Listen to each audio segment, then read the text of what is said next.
أعوذ بالله من الشيطان الرجيم. بسم الله الرحمن الرحيم.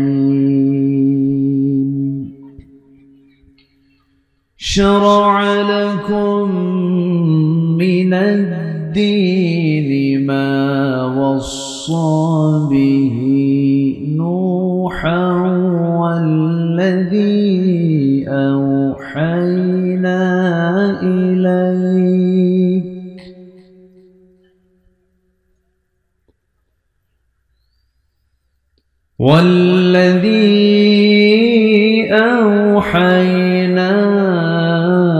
إليك وما وصينا به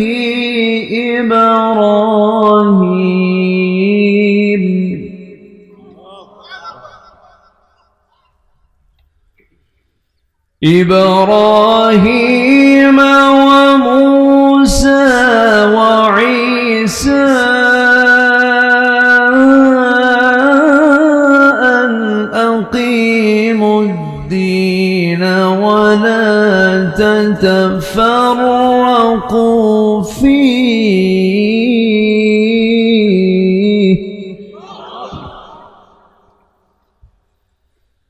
كبر على المشركين ما تدعوهم إليه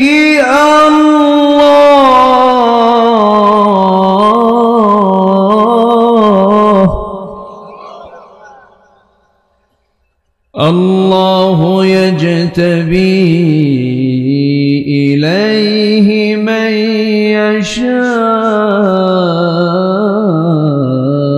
ويهدي إليه من ينيب.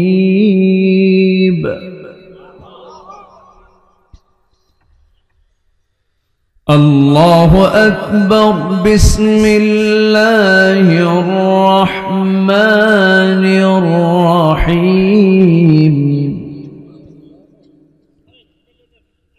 إن الله وملائكته يصلون على النبي.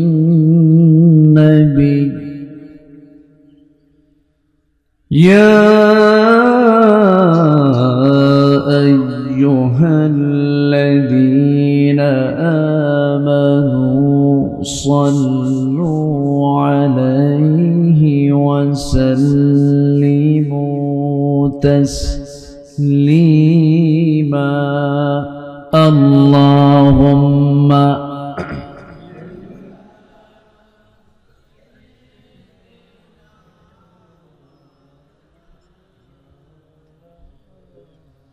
وعلى آله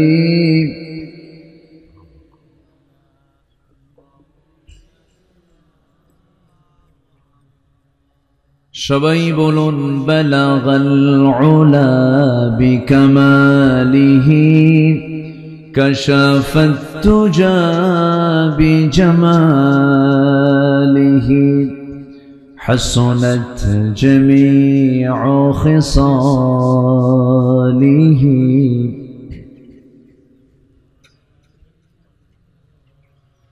سراج الملة تمهي فخر دو عالم دلبار مولاه شريف الأنبياء نسخا كل أديان دغره.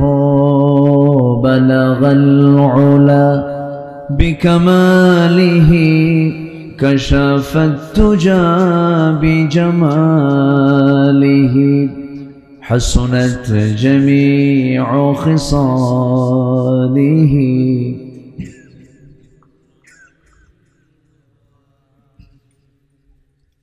আমি কোরআনের সুর মাঝে শুনেছি যে নাম, আজানের সুর মাঝেও শুনেছি সে নাম। ও নাম শুনেছি আমি আমার হৃদয়, হে রাসূল নবীজি তোমায়, হে রাসূল নবীজি তোমায়। সবাই বলি সাল্লাল্লাহু আলাইহি ওয়াসাল্লাম।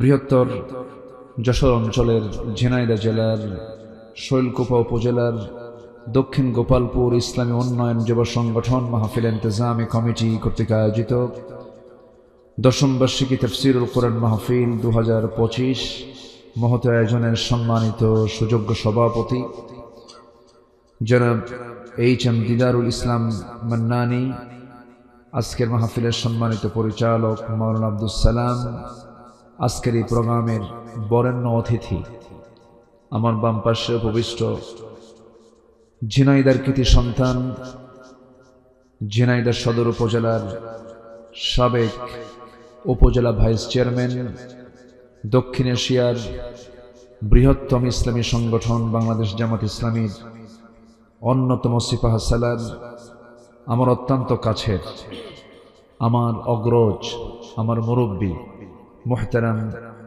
মাওলানা ডক্টর হাবিবুর রহমান হাফিজাহুল্লাহ, আজকের মাহফিলের বরেণ্য অতিথিবৃন্দ, সুশীল সমাজ, আজকের মাহফিলের প্রধান আকর্ষণ যাদেরকে নিয়ে আজকের এই সাজানো গোছানো বর্ণাঢ্য আয়োজন, তৌহিদের পতাকাবাহী, কালেমার ঝান্ডাবাহী, দ্বীন ইসলামের নরসারদুল বীর মুজাহিদ, প্রাণ প্রিয় সম্মানিত ভাইরা, আড়ালে বসে আছেন শ্রদ্ধেয়া সম্মানিতা মা বোনেরা।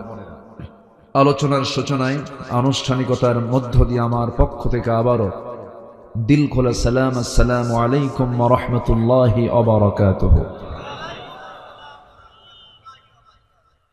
সবাই কেমন আছেন? আমাকেও প্রশ্ন করলেন।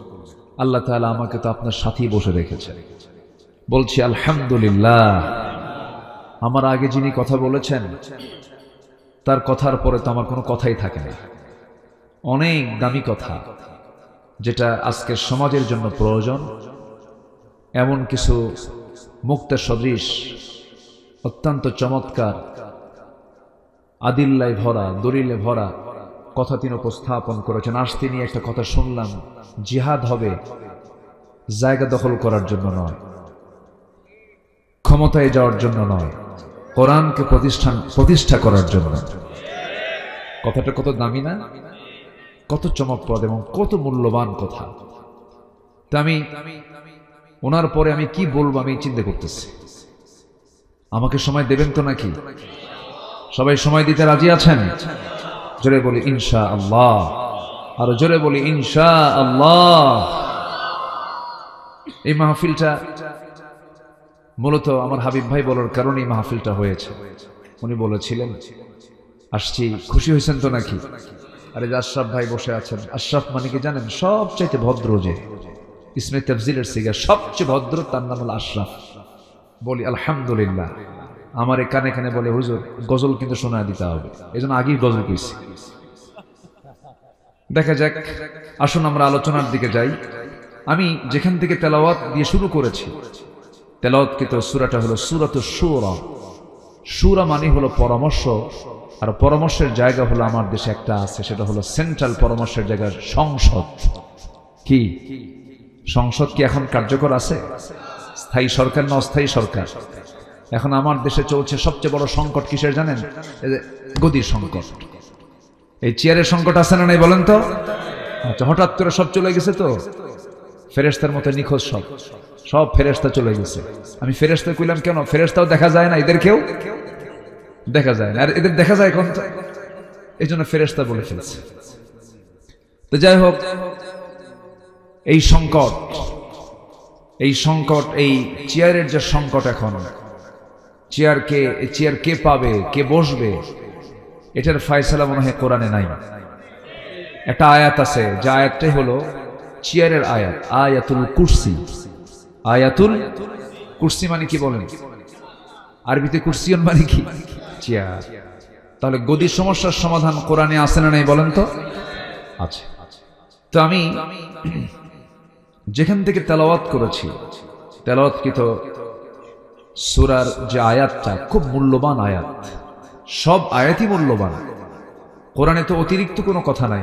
কোরআন যা বলেছে অপ্রাসঙ্গিক, অতিরঞ্জিত, এক্সেস একটা ওয়ার্ডও নাই। আল্লাহু আকবার বলে, যা আছে সব মুক্তা সদৃশ, একটাও বান্দার উপকারে আসবে না এমন কোন ওয়ার্ডই নেই। আল্লাহু আকবার। কিন্তু কাফেরদের তো চিন্তা থাকতোই সব সময়, বলতো মাযা আরাদাল্লাহু বিহাদা মাসালা ইয়া মুহাম্মদ, তুমি যে একটা আয়াত বললা, মশার কথা কোরআনে বলার কি দরকার ছিল? এই প্রশ্ন কি করে নাই কাফেররা? করেছিল, যে মশা কেন, মশার উদাহরণ কেন কোরআনে আসবে? ওদের ধারণা ছিল কোরআন শুধুমাত্র একটা ধর্মের কিতাব, কিন্তু কোরআন যে গবেষণার কিতাব, কোরআন যে রাজনীতির কিতাব। যারা বলে কোরআনে রাজনীতি নাই, কোরআন এবং রাজনীতি এক নয়, তাদের নতুন করে ঈমান আনতে হবে। মুসলমান, নতুন করে ঈমান আনতে হবে।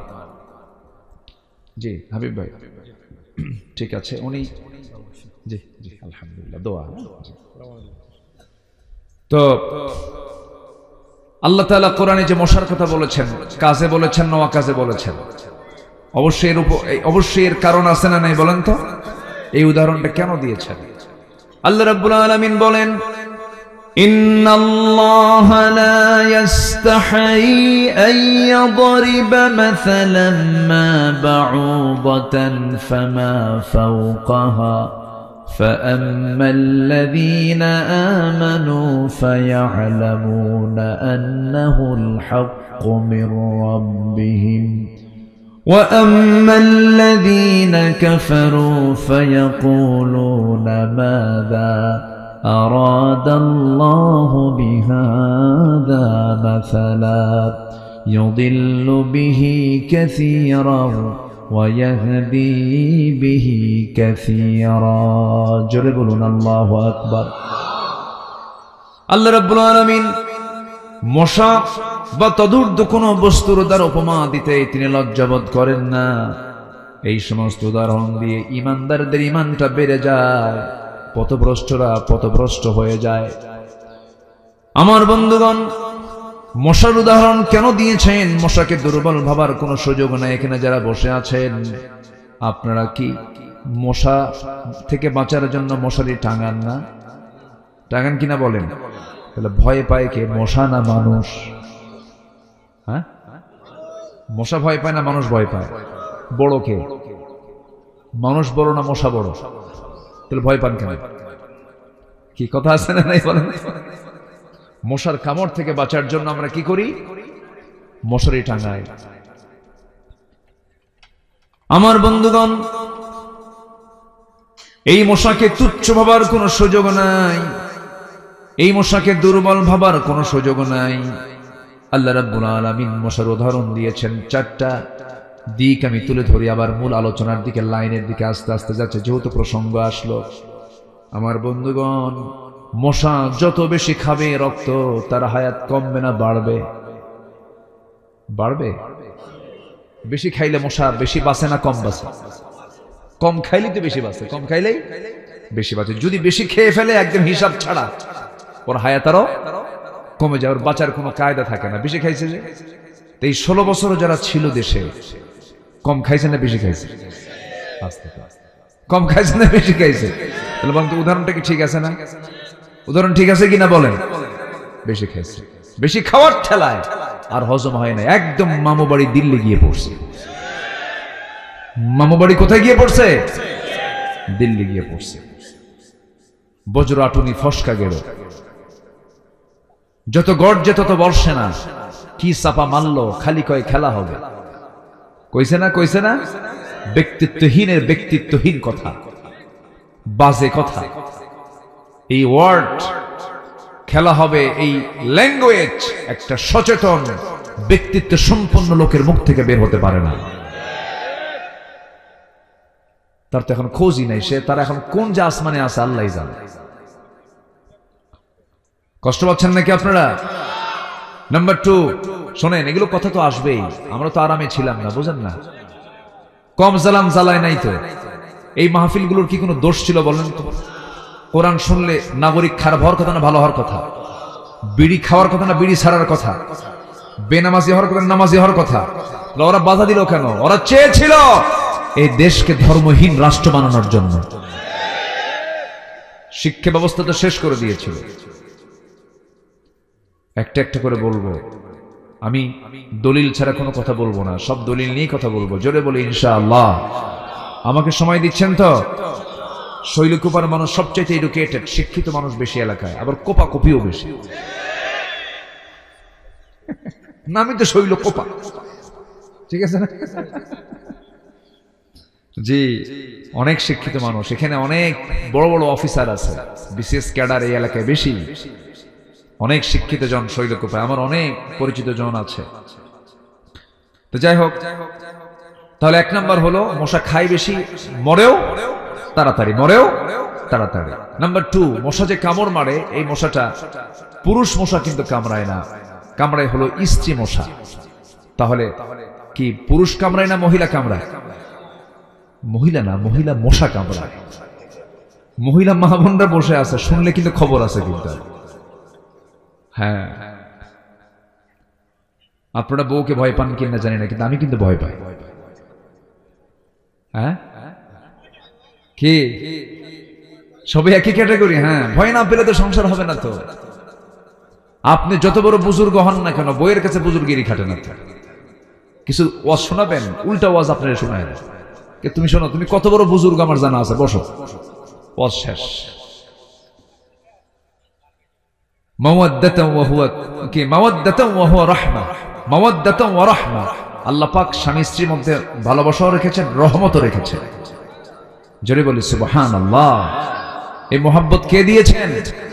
আল্লাহ দিয়েছেন। আল্লাহু আকবার। কি যে টান! বুড়ি মেয়ের বাড়ি গেছে বেড়াতে, বুড়া একা বাড়িতে, বাটনওয়ালা ফোন, খালি ফোন দেয় বুড়িরা, এই বুড়ি কই, তাড়াতাড়ি আয়। 2 দিনও পার হতে দেয় না। যৌবন আছে? বুড়ার কি যৌবন আছে?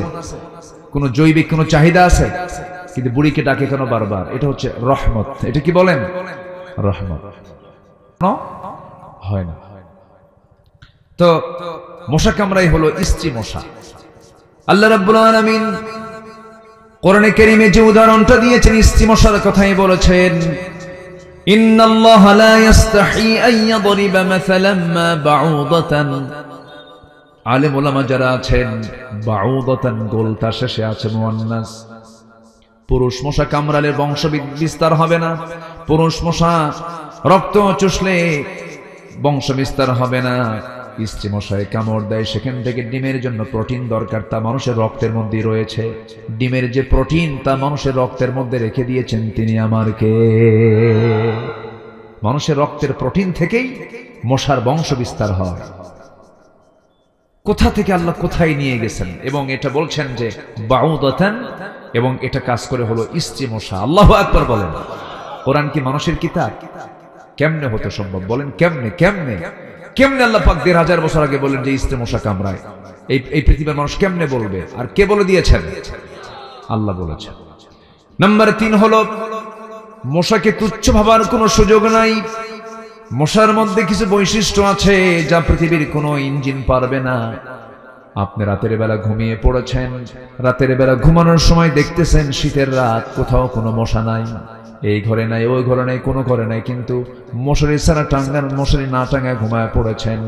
লাইট বন্ধ করা মাত্রই কয়েকটা মশা এসে আপনার কানের কাছে, নাকের কাছে এসে সারেগামা পাধানিসা কি শুরু করে না, শুরু করে না। বলেন এই গানে কি ঘুম হয়? ঘুম হয় না। আমার বন্ধুগণ, সে কেমন করে টের পেল আপনি এখানে শুয়ে আছেন? সায়েন্স বলতেছে 75 ফুট দূর থেকে একটা মশা টের পায়। ওই জায়গায় সলিমুদ্দি আছে। কে আছে? সলিমুদ্দি আছে। এই মশাকে এই ঘ্রাণ শক্তি, এই সেন্সর শক্তিটা কে দিয়েছেন বলেন? কে দিয়েছেন? আল্লাহ দিয়েছেন। এবং প্রতি সেকেন্ডে পাখা যে আছে মশার, দুইটা পাখা, সে প্রতি সেকেন্ডে একবার নয়, দুবার নয়, 100 বার নয়, 200 বার নয়, 500 থেকে 600 বার সে এক সেকেন্ডে সে তার পাখা নড়ায়। এক সেকেন্ডে 500 থেকে 600 বার। পৃথিবীতে এমন কোন মেশিন আবিষ্কার হয় না যে মশার পাখার চাইতে দ্রুত নড়তে পারে। আল্লাহু আকবার বলবেন না? মশাকে আপনি হালকা চোখে দেখবেন কেমন? এরকম বহু সৃষ্টি আছে। নাম্বার 4, এই পৃথিবীতে একটা বেয়াদব কাফের,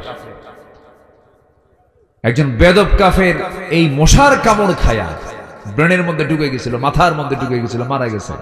নাম কি বলেন? কে? কি নাম? কি নাম? নমরুদ। তার উদাহরণ কি? ঠিক না? ঠিক আছে, ঠিক আছে। আরেকটা আছে হলো মাকড়সা। সবার বাড়ির কোনায় কোনায় এর বাসা বানায়, দেখছেন না সবাই? মাকড়সা। মাকড়সা বানিয়েছেন কে? আসতে পারেন। মাকড়সা কার সৃষ্টি? আল্লাহর সৃষ্টি। এবং মাকড়সা বানায় আল্লাহ রাব্বুল আলামিন। আবার এই মাকড়সার উদাহরণ দিচ্ছেন বান্দাকে বোঝানোর জন্য। কাদের উদাহরণ? মাকড়সার মতো। যারা আল্লাহকে বাদ দিয়ে অন্য কাউকে বন্ধু বানায়, তাদের দৃষ্টান্ত হলো মাকড়সার মতো। কার কথা? একটা সূরার নামই আছে, সূরাতুল আনকাবুত। হ্যাঁ বলেন, সূরাতুল আনকাবুত। মাকড়সা। এই মাকড়সা আল্লাহ রাব্বুল আলামিন কেন সূরা নাযিল করলেন, কি জন্য বললেন? সূরাতুল আনকাবুতের 41 নম্বর আয়াতে মহান রব্বুল আলামিন বলেন, মাসালুল লাযীনা ইত্তাখাযু মিন দুনিল্লাহি আউলিয়া কামাসালিল আনকাবুত ইত্তাখাযাত বাইতান ওয়া ইন্না আওহানাল বুয়ুতি লাবাইতুল আনকাবুতি লাউ কানু ইয়ালামুন। জোরে বলুন আল্লাহু আকবার। আল্লাহকে ছাড়া যারা অন্য কাউকে বন্ধু বানাবে, গার্ডিয়ান বানাবে, তাদের দৃষ্টান্ত হলো মাকড়সার মতো। মাকড়সা যে ঘরটা বানায়, সেই ঘরটা মজবুত না দুর্বল? ফু দিলেই উড়ে যায়। আবার সায়েন্স বলতেছে, জুলজি বলতেছে, প্রাণীবিদরা গবেষণা করে বলছেন এই মাকড়সার মধ্যে বেশ কিছু জাত আছে। ম্যাক্সিমাম জাতগুলো স্বামী স্ত্রী, তাদের মধ্যে স্বামী স্ত্রী যা আছে, এদের মধ্যে যখন যৌন মিলন হয়ে যায়, দৈহিক সম্পর্ক যখন হয়ে যায়, ইন্টারকোর্স যখন কমপ্লিট হয়ে যায়, স্ত্রী মশার মধ্যে চরম একটা ক্ষুধা কাজ করে। স্ত্রী মশার মধ্যে চরম ভিটামিন শূন্যতা ফিল করে, চরম ক্ষুধা কাজ করে, ক্ষুধার ঠেলায় সেই সমস্ত স্ত্রী মাকড়সা স্বামী মাকড়সাকে কামড় মেরে খেয়ে ফেলে দেয়। অর্থাৎ ওই সংসারে স্ত্রী তার স্বামীকে মেরে ফেলে, দুনিয়ার জীবনও যদি যে সংসারে স্ত্রী তার স্বামীকে হত্যা করে, ষড়যন্ত্র করে, বলেন তো এটি সুখের সংসার নাকি? আল্লাহ পাক বলছেন, যারা আল্লাহকে বাদ দিয়ে অন্য কাউকে বন্ধু বানাবে, তাদের অবস্থা হলো মাকড়সার সংসারের মতো।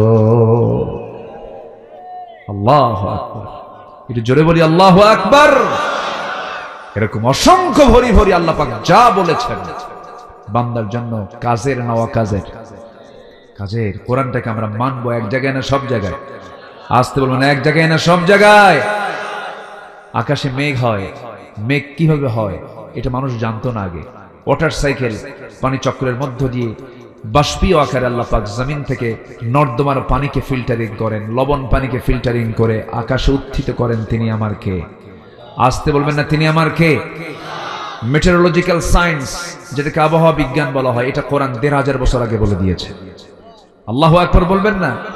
এটা আশ্চর্য, এটা আশ্চর্য কিতাব। আল্লাহকে বোঝার জন্য, পরকালকে দেখার জন্য, পরকালের চিত্র, জান্নাত জাহান্নামের চিত্র যদি কেউ ভিডিও দেখতে চায়, সরাসরি দেখতে চায়, কোরআন নামক আয়নায় চোখ রাখলেই সব দেখা যায়। আল্লাহু আকবার বলেন। এটা ছাড়া বিশ্বাসের কোনো জায়গা নাই। এটাই হচ্ছে একমাত্র বিশ্বাসের জায়গা। বলি আলহামদুলিল্লাহ। আর এটাকে বলে যে কোরআন নাকি রাজনীতি নাই। তোমার কিসের মধ্যে রাজনীতি আছে? এগুলো ভুয়া কথা, এগুলো সমস্ত কথার পাত্তা দেব না। জোরে বলি ইনশাআল্লাহ। আরো জোরে বলি ইনশাআল্লাহ। কোরআন শুধু নামাজের ফায়সালা দেয় না, কোরআন শুধু ধর্মীয় কথা বলে না। কোরআন দিয়ে প্রশাসন চলতে পারে, সচিবালয় চলতে পারে, ক্যান্টনমেন্ট চলতে পারে, সব চলতে পারে। চলতে পারে না? রাসূল চালান নাই? কেমনে চালিয়েছেন রাসূল, এটার একটা চিত্র আজকে চিত্রায়িত করব। জোরে বলি ইনশাআল্লাহ। আমাকে সময় দিচ্ছেন তো সবাই? আল্লাহ কবুল করুন। জোরে বলি আমিন। আমি এতক্ষণ পর্যন্ত লক্ষ্য করেছি 2 জন ভাই উঠে গেছেন। হতে পারে আমি তৃতীয় জনকে আর উঠতে দেব না। এই যে উঠলো একজন, মনে হয় উনি খুব বৃদ্ধ মানুষ, মনে হয় একদম বুড়া মানুষ। তৃতীয় জন যেন কেউ না ওঠেন, তৃতীয় জন সবার আগে আমি উঠবো মোনাজাতের পর, ইনশাআল্লাহ বলেন। সবাই থাকতে রাজি আছেন তো? যে আপনি থাকবেন, আমার আলোচনা আমি গুছাই নিতে পারবো, আপনি চলে যাবেন, আমি আমার আলোচনা হারায় ফেলবো, আপনিও এলোমেলো আমিও এলোমেলো হয়ে যাব। আসুন মূল আলোচনার দিকে আবার চলে আসি। আমরা সূরাতুশ শূরা থেকে কথা বলেছি, সূরাতুশ শূরা থেকে কথা বলেছি। যে আয়াত থেকে আমি তেলাওয়াত দিয়ে শুরু করেছি সেই আয়াতের দিকে আস্তে আস্তে চলে যাচ্ছি। সম্মানিত ভাইয়েরা, তাহলে এতক্ষণ ধরে যেটা বুঝলাম, কোরআন এমন কিছু কথা বলেছে যে কথাগুলো পৃথিবীর কোথাও আপনি খুঁজে পাবেন না। কোরআন থেকে কিয়ামত পর্যন্ত সবাই খুঁজে খুঁজে বের করবে। আল্লাহু আকবার বলেন। সেই দিন আমি বছর দুয়েক আগে আমি কাতার থেকে, কাতারের দোহা থেকে, বাংলাদেশের ঢাকা, দোহা টু ঢাকা বিমানে আসতেছিলাম। তো বিমানে চড়লাম, বিমানে চড়ে আমি অনেক উঁচু, তো প্রায় 35-36 হাজার ফিট উঁচু দিয়ে বিমান চলে। বহুদিন দেখেছি মেঘ, কিন্তু সেদিন মেঘগুলো দেখে আমার কাছে মনে হলো, আল্লাহ, এই মেঘের কি ওজন আছে নাকি? খুব চিন্তায় পড়ে গেলাম, সার্চ দিলাম, গবেষণা করতে করতে দেখি না, মেঘের ওজন আছে। কিউমুলাস নামে কিছু মেঘ আছে যাদের ওজন হলো 10 লক্ষ টন পর্যন্ত। আল্লাহু আকবার বলেন। একটাও কি ভেঙে পড়ে? কোনদিন দেখছেন যে এরকম অঘটন ঘটছে যে অমুকের বিল্ডিং এর উপরে 10 লক্ষ টন মেঘ ভেঙে পড়ছে? দেখছেন? যদি এরকম মাঝে মাঝে পড়তো, কেউ কি বিল্ডিং বানাতো? বলেন, কেউ কি বিল্ডিং বানাতো? বানাতোই না। আধুনিক দুনিয়াই তৈরি হতো না। এই যে বিল্ডিং গুলো, বড় বড় Burj Khalifa, Petronas twin tower, একটার পর একটা শুধু বিল্ডিং বানাচ্ছে গোটা দুনিয়া জুড়ে, কিন্তু এগুলো বানাতো না। কিন্তু বানায় লাভ কি? আল্লাহ যদি গজব দেন, গাজাকে আগুন দিয়ে পুড়িয়েছে যারা, সেই লস অ্যাঞ্জেলস, ক্যালিফোর্নিয়া এখন পুড়ে ছাই হয়ে যাচ্ছে, ঠিক কিনা? পুড়ে ছাই হয়ে যাচ্ছে। দুনিয়ার আকাম কুকাম যারা করে বেড়ায়, হলিউড বলিউডের যারা যা আছে সব ওখানে বাড়ি বানাইছিল, সব পুড়ে ছারখার হয়ে গেছে, কন্ট্রোল করতে পারছে না। এক জায়গা থেকে আরেক জায়গায় আগুন শুধু ট্রান্সফার হচ্ছে। আধুনিক দুনিয়ার কোনো কিছু দিয়ে এটাকে দমানো যাচ্ছে না। এদিকে রহমত না গজব? আসতে বল, রহমত না গজব? গজব। আমি আসতেছে, ওজন আছে। আমি বললাম, ভাবলাম দেখি কোরআন তুমি কি বলেছো দেখি তো একটু। কোরআনে একটু চিন্তা করলাম কোন সূরায় থাকতে পারে। একটা সূরা আছে সূরাতুর রাআদ। রাআদ মানে হলো বজ্রপাত, বিজলি চমকায় না? এটা কিসের থেকে চমকায় বলেন? আকাশ থেকে, তো মেঘ থেকেই তো চমকায়। মেঘ থেকে এই বিজলি চমকায়। আল্লাহ পাক ওই জায়গাতেই বলছেন, ওই সূরার মধ্যেই বলছেন, 12 নম্বর আয়াত। আল্লাহ রাব্বুল আলামিন বলেন, হুয়াল্লাযী ইউরীকুমুল বারকা খাওফান ওয়া তামআন ওয়া ইউনশিস সাহাবাস সিকাল। জোরে বলুন আল্লাহু আকবার। আল্লাহ রাব্বুল আলামিন আকাশে যে মেঘগুলোকে উত্থিত করেন, তাকে ওজন করে তোলেন। জোরে বলি সুবহানাল্লাহ। সেই মেঘ থেকে বৃষ্টি হয়। এই বৃষ্টি যে নাজিল হয়, কি পরিমাণ পানি নাজিল হয়, অপরিমিত কোনো পানি নাজিল করেন আল্লাহ রাব্বুল আলামিন। যারা আলেম ওলামা আছেন তারা খুব মজা পাবেন এই কথাগুলোর মধ্যে। আল্লাহ রাব্বুল আলামিন বলছেন, ওয়াল্লাযী নাযালা মিনাস সামাই মাআন বিকাদারিন ফাআনশারনা বিহি বালদাতান মাইতান কাযালিকা তুখরাজুন। তিনি সেই মহান রব যিনি আসমান থেকে পানি বর্ষণ করেন বিকাদারিন, পরিমাণ মতো। বিজ্ঞান বলছে আজকে কি পরিমাণ মতো পানি আল্লাহ পাক এই দুনিয়া থেকে তোলেন, কি পরিমাণ পানি আল্লাহ পাক নাজিল করেন। বিজ্ঞান বলছে সেই পরিমাণ পানি তোলা হয় যে পরিমাণ পানি আল্লাহ পাক পৃথিবীতে আবার নাজিল করেন। যদি বলি সুবহানাল্লাহ। প্রতি সেকেন্ডে বিজ্ঞান বলছে ভূপৃষ্ঠ থেকে পানি চক্রের আকারে 16 মিলিয়ন টন বাষ্প হয়ে পানি উত্থিত হয় আকাশে।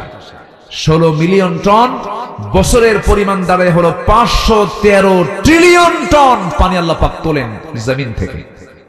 জোরে বলি সুবহানাল্লাহ। পৃথিবীর সকল প্রযুক্তি এক জায়গায় খাড়া করে এই মেঘ পদ্ধতি পৃথিবীর কোন মানুষ তৈরি করতে কিয়ামত পর্যন্ত পারবে? আসতে বলে পারবে? 14 গোষ্ঠী এক জায়গায় হয়ে পারবে? কে চালান? আসতে বলে কে চালান? আকাশে মেঘ আসে আর জমিনের পানির স্তরটা উপরে তুলে দেন কে? আকাশে মেঘ হলেই টিবল চাপতে আর কোনো কষ্ট কি জানেন না? আপনার গ্রামের মানুষ জানেন না? এই দেখেন না, এটা দেখেন নাই, আকাশে মেঘ চিবল কি শক্ত না নরম? নরম হয়ে গেছে। সুবহানাল্লাহ, চিন্তা করা যায় আল্লাহ পাক কি সুন্দর করে বলছেন। আল্লাহ রাব্বুল আলামিন বলছেন, বান্দারে এগুলো তো আমিই করি।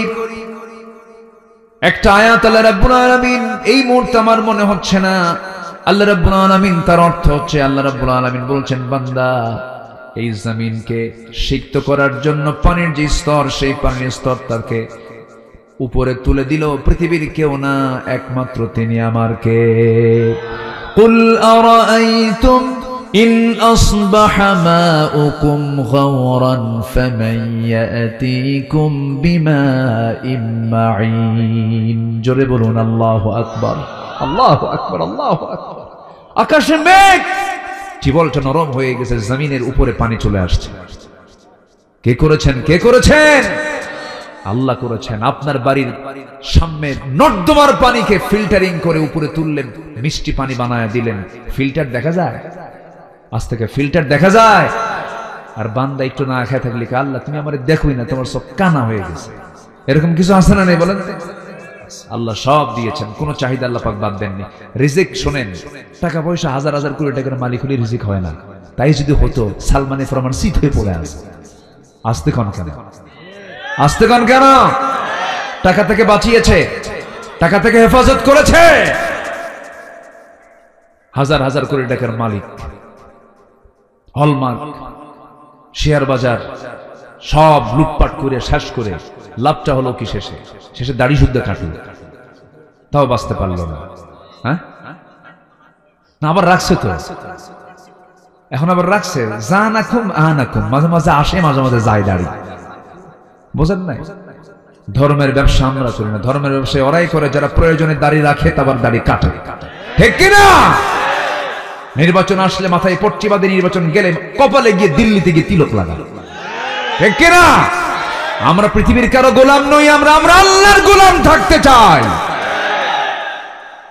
সব দেখা শেষ, আমরা সব দেখে নিয়েছি। আমরা বহু ধোঁকা খেয়েছি এই 54 বছর 53 বছর, আর ধোঁকা খেতে চাই না আমরা। সব দেখা শেষ। আগামীর দেশ আমরা দেখতে চাই কোরআনের দেশ, ইসলামের দেশ।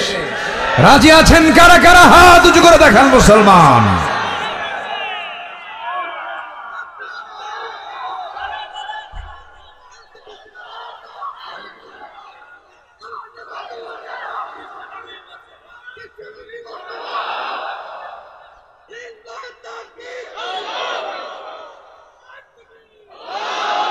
আল্লাহ কবুল করুন, জোরে বলি আমিন। আর মৌলবাদী কেউ বলে না। এই 5-6 মাস আর কোন জঙ্গির কোন নাটকও নাই, কারণ নাটকের যিনি মূল হোতা তিনি এখন শ্বশুর বাড়ি বসে আছেন। ঠিক কিনা? কষ্ট পাচ্ছেন আপনারা? কত নাটক করেছে আমাদেরকে নিয়ে।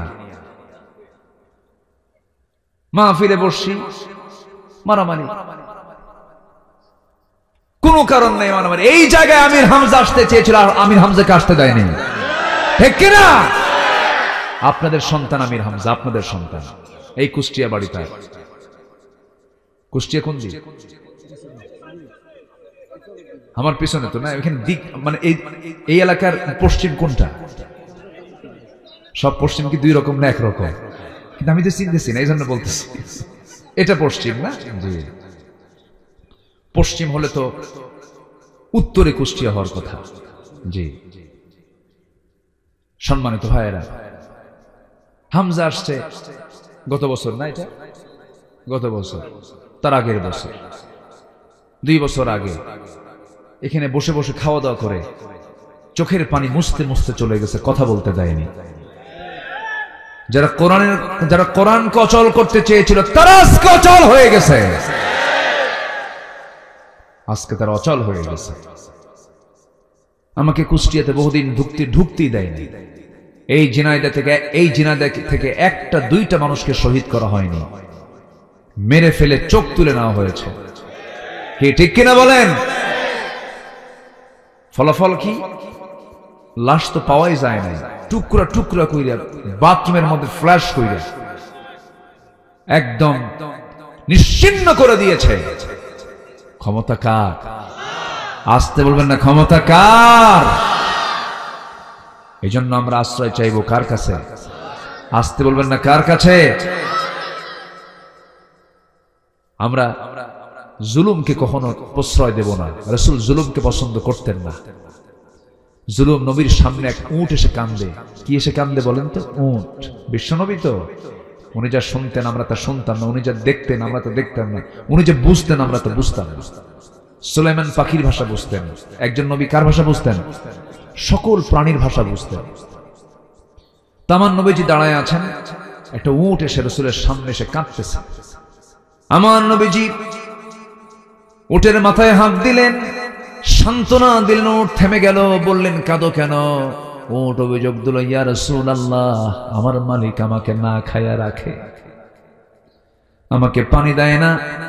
আমার নবীজি বললেন, মান রাব্বু হাদাল জামাল, এই উটের মালিকটাকে আমার সামনে নিয়ে আসো। নিয়ে আসা হলো। বললেন, ও উটের মালিক, উটের মালিক সেজেছো কিন্তু মালিক হওয়ার যোগ্যতা হারিয়ে ফেলেছো।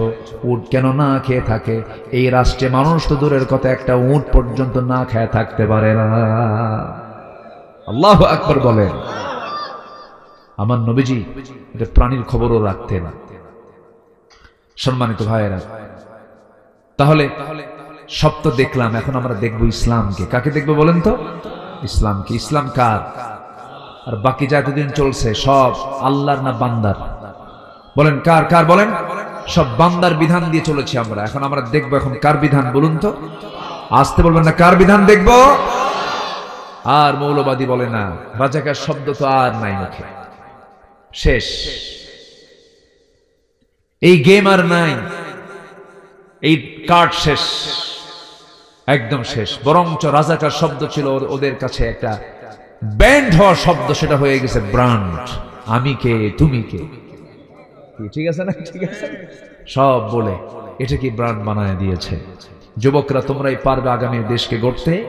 তোমাদের দায়িত্ব হলো চরিত্র সুন্দর করতে হবে। একজন ব্যক্তিকে নিতে হবে চরিত্র, তিনি হচ্ছেন মুহাম্মদ সাল্লাল্লাহু আলাইহি ওয়াসাল্লাম। তার থেকে চরিত্র নিতে হবে, কারো কাছে যাওয়া যাবে না। আমার বন্ধুগণ, সেই ইসলামকে নিয়ে আল্লাহ রাব্বুল আলামিন সুস্পষ্ট বান্দাকে জানিয়ে দিচ্ছেন, কোন দিন কায়েম করা যাবে না আল্লাহর দিন ছাড়া, ইসলাম ছাড়া। আল্লাহ রাব্বুল আলামিন সুন্দর করে বলছেন, শারা'a লাকুম মিনাদ-দীন মা ওয়াসসা বিহি নূহান ওয়াল্লাযী আওহায়না ইলাইকা وما وصينا به إبراهيم وموسى وعيسى أن أقيموا الدين ولا تتفرقوا فيه كبر على المشركين ما تدعوهم إليه الله يجتبي إليه من يشاء ويهدي إليه من ينيب جربنا الله أكبر سورة الشورى আয়াত নম্বর 13। আল্লাহ রাব্বুল আলামিন বলেন, তিনি তোমাদের জন্য দিন নির্ধারণ করেছেন, সেই দিন যার নির্দেশ দিয়েছেন নূহ আলাইহিস সালাতু ওয়াস সালামকে, যা আমি আপনার প্রতি ওহী আকারে নাজিল করেছি, যার নির্দেশ দিয়েছিলাম ইব্রাহিম, মূসা, ঈসা সবাইকে দিয়েছিলাম। তাদের সবাইকে দায়িত্ব দিয়েছিলাম এই মর্মে যে তোমরা আল্লাহর দ্বীনকে কায়েম করো। সেই দিন কায়েমে তোমরা কখনো মত পার্থক্য সৃষ্টি করতে যেও না। কার কথা? কে বলেছেন? কে বলেছেন? দিন কায়েমে কোন প্রকার ইখতিলাফ সৃষ্টি করা যাবে না। সবাইকে দিন কায়েমে এক হতে বলছেন তিনি আমার কে? আল্লাহ পাক।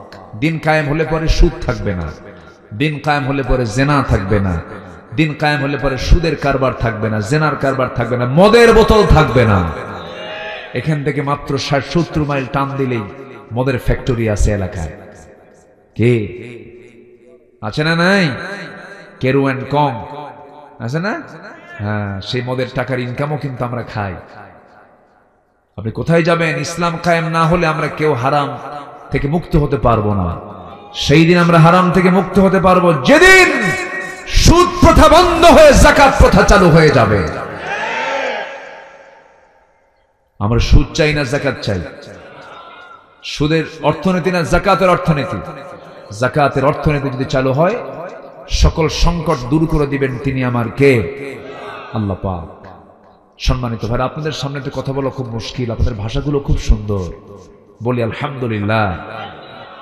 মিষ্টি ভাষার মানুষ আপনারা, খুব সুন্দর করে কথা বলতে পারেন। যশোর তো, হ্যাঁ ওই তো যশোর আগের কি ছিল বলেন? বাবার পেঁচ লাগান, এ তো মাগুরা হালে আসলো, নড়াইল হালে আসলো, তারপরে ঝিনাইদহ হালে আসলো, ওই মহেশপুরের কোনা থেকে একদম কালনা ফেরিঘাটের লোহাগড়া, এইদিকে কি এই একদম মানে পাংশার সঙ্গে লাগানো অঞ্চল থেকে শুরু করে মাগুরার একদম ওই মাথা পর্যন্ত, যশোরের সেই কেশবপুর পর্যন্ত সব যশোর। সব কি যশোর। ও গিলো গিলো ভাত খেয়ে যাবেন বলুন, ফাইন করে একটা টান মারে না, খুব সুন্দর মজা। একটা আপনাদের ভাষার মধ্যে একটা মজা আছে, বলি আলহামদুলিল্লাহ, জোরে বলি আলহামদুলিল্লাহ। সবচেয়ে শুদ্ধ ভাষী হচ্ছেন আপনারা, নদীর সঙ্গে বাড়ি তো, আপনাদের ভাষাগুলো সুন্দর। যশোরের খই সুন্দর না, যশোরের ভাষা সুন্দর। বলে না নাটোরের কাঁচাগোল্লা, যশোরের খই, বগুড়ার দই, বলে না এরকম বলে না, কিন্তু যশোরের ভাষা সুন্দর, বলি আলহামদুলিল্লাহ। ভাষাটা আপনাদের অনেক সুন্দর, আল্লাহ আপনাদের ভাষাও সুন্দর করে দেন, ইমানটাও সুন্দর করে দেন, জোরে বলি আল্লাহুম্মা আমিন। আমার নবীজি যে রাষ্ট্র গড়েছিলেন সে রাষ্ট্রটা কেমন ছিল আমরা একটু শুনি। আমার নবীর রাষ্ট্র কেমন ছিল শুনবো না আমরা ইনশাআল্লাহ। আমরা সেইভাবে আমরা শিক্ষা নেব, কারণ আজকের সমাজে সবচেয়ে বড় ক্রাইসিস এখন সুন্দর কল্যাণ রাষ্ট্র আমার দেশে হওয়া দরকার। বারবার মানুষ মরবে আর স্বৈরাচার পতন হবে, এই দৃশ্য আমরা দেখতে চাই না। একটা সুন্দর রাষ্ট্র গঠন হবে আর স্বৈরাচারের জন্য বাংলার জমি আমরা হতে দেব না। আসুন, আমার নবীজি কেমন রাষ্ট্র গড়েছিলেন, কি থেকে কি বানালেন মানুষগুলোকে। চোর সম্পদের পাহারাদার হয়ে গেল, নারী দেখলেই জিহ্বায় পানি চলে আসতো, আর তারা হয়ে গেল নারী সুদিত্বের পাহারাদার। কি মানুষ তারা হলেন, কি চরিত্র তারা আনলেন, অন্য কিছু দিয়া নয়, একমাত্র বলুন তো সবাই কি দিয়া? আসতে বলবেন না, কি দিয়া? কোরআন। এটা দিই জিরোকে হিরো বানিয়েছেন মুহাম্মদ সাল্লাল্লাহু। ওমর কি ভালো ছিলেন? আস্তে কর, ওমর কি ভালো ছিলেন আগে? রাসূলকে মারার জন্য আমর ইবনে হিশাম, ওটাও আমর, ওটাও কি আমর, ওমর আর আমর, আর ওরফে হচ্ছে আবু জেহেল, ওরফে কি আবু জেহেল। আমর ইবনে হিশাম সে মক্কার কুরাইশদের মাঝে ঘোষণা করলো, কে আছো মুহাম্মদ বিন আব্দুল্লাহর কল্লা নিয়ে আসবা। কেউ সাহস পেল না, দাঁড়ায় গেছে কে? আরেক ওমর। এক আমরের আহ্বান, আরেক ওমর সামনে দাঁড়ায় বলতেছে, আমি আছি। কে তুমি? খাত্তাবের ছেলে ওমর, যা বলে তা করে ছাড়ে, যাও। নাঙ্গা তরবারি নিয়ে বের হয়েছেন, রাসূলকে মারবেন, পারলেন না, পরাজিত হয়ে রাসূলের পায়ের কাছে তরবারি রেখে ইসলাম গ্রহণ করতে বাধ্য হয়েছেন। কিসের কারণে? এটা কি করেছেন উনি? শুনেছেন, বলেন বলেন বলেন বলেন, কি করেছেন? শুনেছেন, একজনের কণ্ঠে উনি শুনেছেন। তাও কি জানেন? তা হচ্ছে নিজের ভগ্নিপতি। হ্যাঁ, সোজা নাঙ্গা তরবারি নিয়ে যাচ্ছেন, রাসূলকে মেরে ফেলবেন। এক সাহাবী বলছেন, ওমর কই যাও? মুহাম্মদ নাকি খুব বাড়াবাড়ি করতেছে, ওর একটু শেষ করতে যাচ্ছে। তুমি কি জানো তোমার বোন ভগ্নিপতি দুইটাই ইসলাম কবুল করছে? রাগ গেছে আরো বেড়ে, কিন্তু লাইন গেছে ভিন্ন। লাইন কি হয়েছে? আগে থাম, বোন রাগে সাইজ করে। এইদিকে রাসূলের কাছে গিয়ে সংবাদ দিচ্ছেন। সুবহানাল্লাহ বলবেন না? আল্লাহু আকবার। সাহাবীদের হিকমত দেখেন। ওমর ফারুককে পাঠিয়ে দিয়েছেন তার বোনের বাড়ি, খালি বলছেন, তুমি কি জানো তুমি যারে মারতে যাও তোমার বোনই তো ইসলাম কবুল করছে। চলে গেছে। আমার নবীর কাছে সংবাদ চলে গেল। নবীজি বলছেন, সাহাবীরা ওমরকে আসতে বাধা দিও না, কারণ গত রাত্রে আমি দুই ওমরের জন্য দোয়া করেছি। আমার বিশ্বাস আল্লাহ পাক খাত্তাবের ছেলে ওমরকে দ্বীনের জন্য কবুল করে নিয়েছে। এখান থেকে একটা শিক্ষা আমরা নেব, দাওয়াতি কাজ করতে গেলে যার কাছে আপনি দাওয়াত নিতে যাবেন তার জন্য আগে দোয়া করার দরকার আছে না? না, আগে তার জন্য দোয়া করতে হবে, আল্লাহ তুমি এই লোকটাকে নামাজি বানায় দাও, আমি আজকে নামাজের দাওয়াত দেব। আল্লাহু আকবার। আমার বন্ধুগণ বোনের বাড়িতে চলে গেলেন, বোনকে মারতে মারতে রক্তাক্ত করে ফেললেন। বোন বলছে, ভাই রে, তোমার দেহে যে বাবার রক্ত, আমার দেহে সে বাবার রক্ত, একই বংশ, একই মার পেট থেকে জন্ম নিয়েছে। আজকে তুমি আমার ভাই হয়ে মারতে মারতে যদি মেরেও ফেলে দাও, আমি আল্লাহর কালাম যে বুঝেছি, দিন যে গ্রহণ করেছি, সব ছাড়বো, কিন্তু আল্লাহর কালাম ছাড়বো না। এই কথা বলার সঙ্গে সঙ্গেই একটু দিলটা নড়ে উঠলো। এবার বলছে, বোন রে, তুই কি শুনলি, কি তেলাওয়াত করলে আমাকে দে তো। তার সামনে যখন কোরআন তেলাওয়াত করা হচ্ছিল, সেই সময় তার সামনে কোরআনের সূরা তাহার কয়েকটা আয়াত যখন তার সামনে দেওয়া হলো, কোরআন তেলাওয়াত যখন তিনি করলেন এবং শুনলেন, আশ্চর্য হয়ে এতটা আশ্চর্য হলেন যে চোখের কোনা বেয়ে বেয়ে টপ টপ করে পানি পড়ছে। আর মনে মনে চিন্তা করছেন, এত সুন্দর কথা পৃথিবীর কোনো মানুষের হতে পারে না। তাহা মা আনজালনা আলাইকাল কুরআনা লিতাশকা। নবীর কাছে এসে তরবারি রেখে বলছেন, হুজুর, মারতে চাইছি, শক্তভাবে এসেছিলাম, কিন্তু পারলাম না, কোরআন আমাকে পরাজিত করে দিয়েছে। আমি আমার সিদ্ধান্ত চেঞ্জ করে ফেললাম, আপনি আমাকে পড়ায় দেন। সবাই বলুন, আশহাদু আল্লা ইলাহা ইল্লাল্লাহু ওয়াহদাহু লা শারীকা লাহু ওয়া আশহাদু আন্না মুহাম্মাদান আবদুহু ওয়া রাসূলুহু। রাসূল মাঝে মাঝে বলতেন, ও আমার সাহাবীরা, আমার পরে যদি কেউ নবী হতো, আমার ওমর নবী হয়ে যেত। লাকানা উমর, আমার ওমর নবী হয়ে যেত। কি গুণ আল্লাহ পাক তার মধ্যে দিয়েছিলেন। এক সাহাবী তার সামনে একদিন হাদিস পড়তেছেন। হাদিসটা হলো, মিসকাল হাববাতিন মিন কিবার, যদি কোনো বান্দার মধ্যে যাররা পরিমাণ যদি কোনো অহংকার থেকে যায়, সে জাহান্নাম যাবে, সে জান্নাত পাবে না। এই হাদিসটা শোনা মাত্রই তিনি লাফ মেরে জমিনে পড়ে গেলেন, গোড়াগড়ি দিলেন, গোটা শরীর তিনি ধুলাই মলিন করে বলছে, ওমর, তোকে মানুষ খলিফা বলে, তোকে মানুষ রাষ্ট্রপ্রধান বলে, তোর মধ্যে অহংকার ঢুকেছে, তোর অহংকারকে চূর্ণ করা দরকার। গোটা শরীরটা ধুলাই মলিন করলেন, কাঁদতে কাঁদতে বেকারার হয়ে দুটো হাত উঁচু করে আসমানমুখী ধরে বলছে, আল্লাহ, আমার মনে হয় গোটা দুনিয়ার সমস্ত মানুষকে তুমি যদি জান্নাতের ঘোষণা দিয়ে দিয়া একটা মানুষকে জাহান্নামের ঘোষণা দাও, আমার বিশ্বাস ওই একটা মানুষ যে জাহান্নামে যাবে সেই লোকটা ওমর ছাড়া কেউ হতে পারে না। কি ভয় তারা করেছেন আল্লাহ। আমার বন্ধুগণ, আমার নবীজি একজন সাহাবীর কাছে, হুযায়ফা নামে একজন সাহাবীর কাছে মুনাফিকদের তালিকা রেখেছিলেন। মদিনার যারা মুনাফিক তাদেরকে তালিকা রেখেছিলেন। মধুর বোতল আমি তোমাকে ভাগ করতে দেব না। বলুন তো, কোন স্বামী যদি বউ কেমন দায়িত্ব দেওয়ার পর আবার যদি সেই বোতলটা ফেরত নেয়, গন্ডগোল কি লাগতে পারে? হ্যাঁ, আস্তে আস্তে কর। মনে আপনাদের বউগুলো সব রাবিয়া বস্ত্রী হয়ে বসে আছে, কি লাগবে কিনা বলেন? খালি লাগবে না, তোমার সঙ্গে সংসার করে আমার জীবনই তো শেষ হয়ে গেল, কেন বিশ্বাসই করো না তুমি? আমি কি ঠিক কিনা? এখন আমার বিশ্বাস করো তুমি? এরকমই হতো। কিন্তু ওমর ফারুকের বউ তার আমার আপনার বউয়ের মতো না। উনি কিচ্ছু বললেন না, একটু মনক্ষুণ্ণ তো হওয়া স্বাভাবিক, মানুষ তো, মানবিক তো। উনি ফেরত দিলেন, কিচ্ছু বললেন না। তিনি বোতলটা নিয়ে চলে গেছেন প্রতিবেশীর ঘরে। প্রতিবেশীর ঘরে গিয়ে বললেন, বউ, আমার বউকে দায়িত্ব দিয়েছিলাম, কিন্তু সেই দায়িত্ব আমার বউকে না দিয়া, ও প্রতিবেশী এইদিকে আসো, তোমাকে দায়িত্ব দিলাম, সমান 5টা ভাগ করবা, একটা ভাগ তুমি আমাকে দিবা। ওনার অংশের একটা ভাগ নিয়ে চলে আসছেন, নিজের স্ত্রীর সামনে গিয়ে বলছেন, আমার স্ত্রী, আল্লাহর কসম করে বলি, আমি তোমাকে সন্দেহ করি নাই। আমি রাষ্ট্র চালাই, তুমি আমার পরিবার চালাও। আমার সন্তানগুলো তুমি যদি না দেখতে, আমি রাষ্ট্র চালাতে পারতাম না। আমার বড় তুমি একজন সহযোগী, আমার বড় উপকার করতে পারো তুমি। আমার স্ত্রী, শোনো, এই যে মধুটা নিয়ে এসেছে, আমার অংশের মধু আমি নিয়ে আসলাম, তোমাকে দিলাম। তোমাকে ভাগ করতে দেইনি কেন? এই মধুটা যখন আমি ভাগ করতে যাব, তুমি যখন ভাগ করতে যাবে, মধু তো তরল জিনিস, যখন ভাগ করতে হবে হাতের অবশ্যই সহযোগিতা লাগবে। হাতের মধ্যে 1 ফোঁটা হোক 2 ফোঁটা হোক মধু তো লাগতেই পারে। এই 1 ফোঁটা 2 ফোঁটা মধু আমাদের ভাগে বেশি আসুক, এটা চাই নাই মনে করে মধুভাগের দায়িত্ব আমি অন্যজনকে দিয়ে দিয়েছি। একটু জোরে বলি সুবহানাল্লাহ। কি ছিলেন আর কি হলেন? কি ছিলেন, কি হলেন? ছেলে ঘোড়া কিনতে গেছে। ওমর ফারুকের ছেলে কি কিনতে গেছে? ঘোড়া। আমার কথা কি কষ্ট পাচ্ছেন নাকি আসলে? ঘোড়া কিনতে গেছে, ঘোড়া কিনতে গিয়ে ছোট ঘোড়া কিনে বড় করবেন, মোটা তাজা করে বেশি দামে বিক্রি করবেন।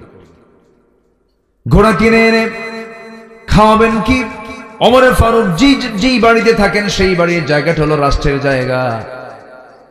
ওই বাড়ির পিছনে কিছু ঘাস ছিল, সেই ঘাসগুলো ওই ঘোড়াকে খাওয়ায় খাওয়ায় ধীরে ধীরে বড় করেছেন। কিন্তু ঘাসটা হলো রাষ্ট্রের জায়গার ঘাস। ওমর ফারুক কোনোদিন কিচ্ছু বললেন না। ঘোড়া বড় হয়ে গেছে, একদিন দেখেন ঘোড়া নাই, তার ছেলেও নাই, কোথায় গেছে? ঘোড়া বিক্রি করতে গেছে। সেই দিন তিনি কোথাও না গিয়ে স্টিল বাড়িতে বসা, তিনি দরজায় এসে যখন ঘোড়া নেড়েছে ছেলে, তিনি সামনে গিয়ে দাঁড়ায় বলছেন, আমার সন্তান রে, ঘোড়া কি করছো? বিক্রি করেছি। কিনছিলা কত দিয়ে? এত দিয়া।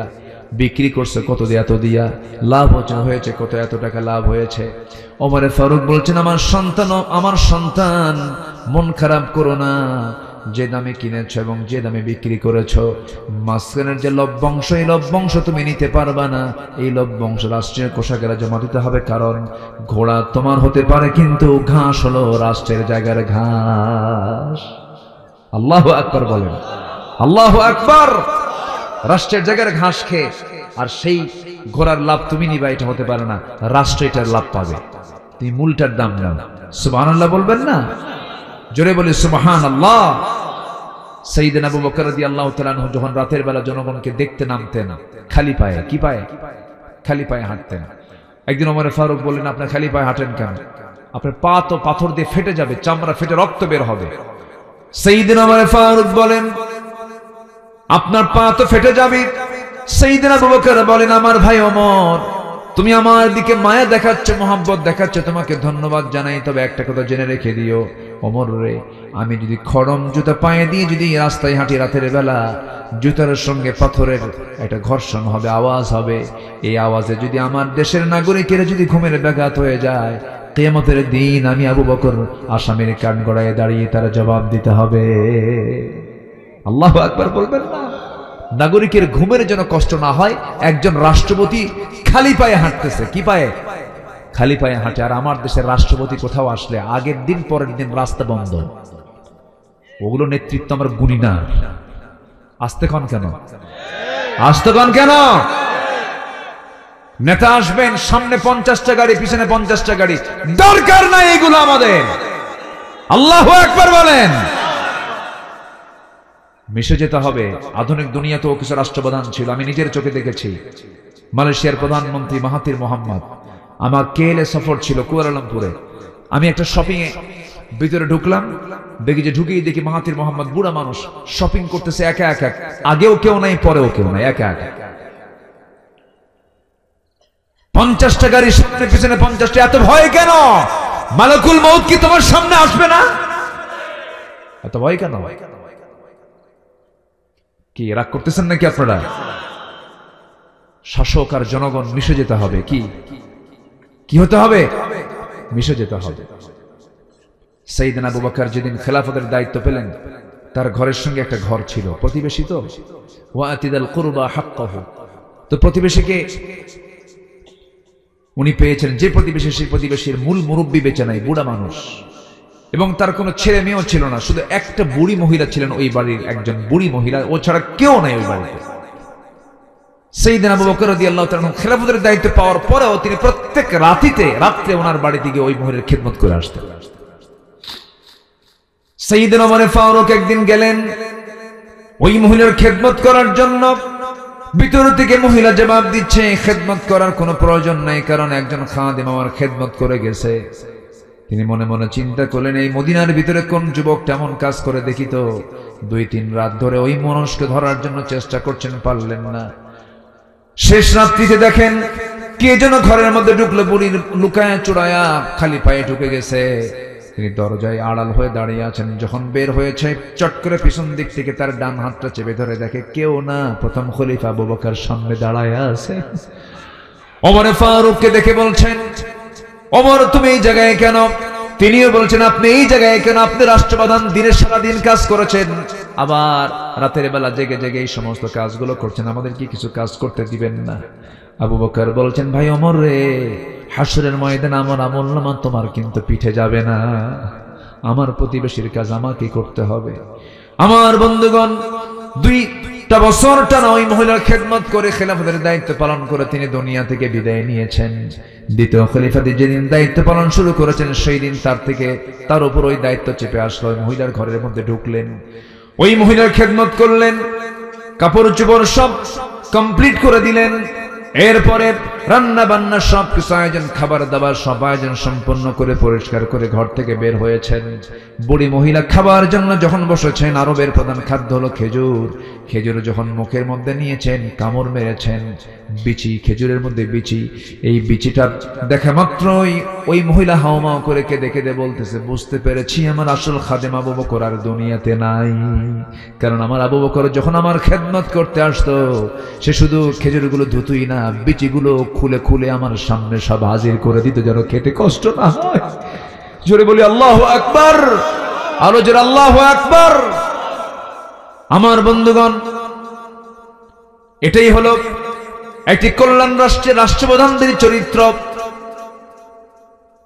সমাজের রাষ্ট্রপতি যদি ভালো হন, সমাজের জনগণ ভালো হয়ে যাবে। ওমরে ফারুকের মতো মানুষ গোটা রাত ঘুম পাড়তে পারেন নাই। কোন এক রাতের কথা আমার মনে পড়ে গেল, বলবো। কোন এক রাতের কথা আমার মনে পড়ে গেল, সাইয়েদনা ওমর ফারুক ঘর থেকে বের হওয়ার সময় বলছেন, বউ আমার তো ঘুম আসে না।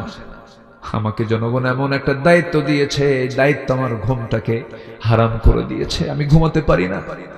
আমি জনগণকে দেখতে বেরোলাম। এশার নামাজ পড়লেন তিনি, বাড়িতে যৎকিঞ্চিত খাবার খেয়ে বের হয়ে গেছেন, জনগণকে দেখার জন্য বের হয়েছেন। হঠাৎ করে একটা ঘর থেকে কান্নার আওয়াজ আসে। বাড়ির সামনে দাঁড়ায় দেখেন, সেই কান্নার আওয়াজটা হলো ছোট ছোট বাচ্চাগুলোর। বাইরে থেকে শক্ত গলায় বলছেন, ওমরে ফারুক, এই বাড়িতে কি বাচ্চাদের মা নাই নাকি? কেমন মা সন্তানদের কান্না থামাতে পারে না? ভিতর থেকে আওয়াজ আসে, কান্না কেমনে থামাবো, খাদ্য তো নাই আমার ঘরে। ওমরে ফারুক চলে গেলেন, এক বস্তা আটা এন্ট্রি করে নিজের মাথায় বহন করে মহিলার সামনে হাজির করে বলছে, মহিলারে, আমি ওমর, আবার যখন আটার বস্তা ফুরে যাবে আমাকে খবর দিবা, আমি ওমর নিজের পিঠে বহন করে পৌঁছায় দিয়ে যাব। বিধবার ঘরে তিনি আশ্রয় দিলেন। এরপরে চলেন আরেক ঘরে, আরেক বাড়ির সামনে দাঁড়ায় দেখেন চিৎকার করে কান্নার আওয়াজ, একজন মহিলা কাঁদতেছে। প্রশ্ন করলেন, কান্নাকাটি করে কে? ভিতর থেকে জবাব আসলো, ভিতরে এক মহিলা আছে, ডেলিভারি রোগী, কিন্তু বাচ্চা ডেলিভারি হয় না, ধাত্রী নাই, নার্স নাই। ওমরে ফারুক করবেন কি? তিনি তো কিছুই করতে পারবেন না। অনেক গভীর রাত, বাড়িতে চলে গেলেন, বউটাকে বললেন, বউ আমার, বোরকা পড়ো, তোমাকে আমার সঙ্গে যেতে হবে। নিয়ে গেলেন। ওই বাড়ির সামনে স্ত্রী দুটো হাত জড়িয়ে ধরে বলছে, আমার স্ত্রী, আমরা কিন্তু জনগণের শাসক নই, আমরা হলাম জনগণের খাদেম।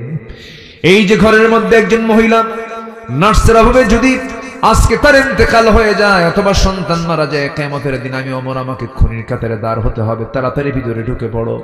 মহিলাকে নার্সের দায়িত্ব পালন করা দিয়ে তিনি সেখান থেকে চলে গেলেন।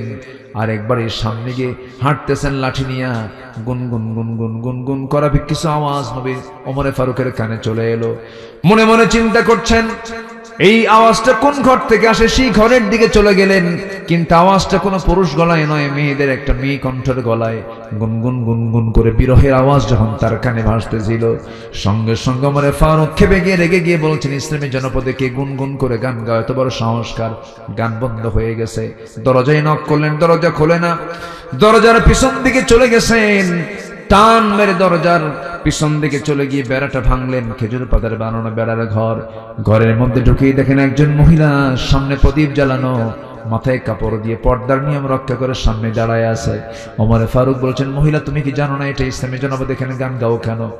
মহিলাও কম না, ওমরে ফারুককে চিনতে পারে নাই, কিন্তু ওমরে ফারুককে লক্ষ্য করে বলছে, তুমি যে আমাকে নসিহত দিতে আসছো, আমি দোষ করেছি, একটা গুনগুন গুনগুন করে বিরহের গান গাচ্ছি, এটা আমার জন্য দোষ, অপরাধ হতে পারে, কিন্তু আমার ঘরের মধ্যে তুমি যে ঢুকেছো, আমি কি তোমাকে পারমিশন দিয়েছি নাকি না?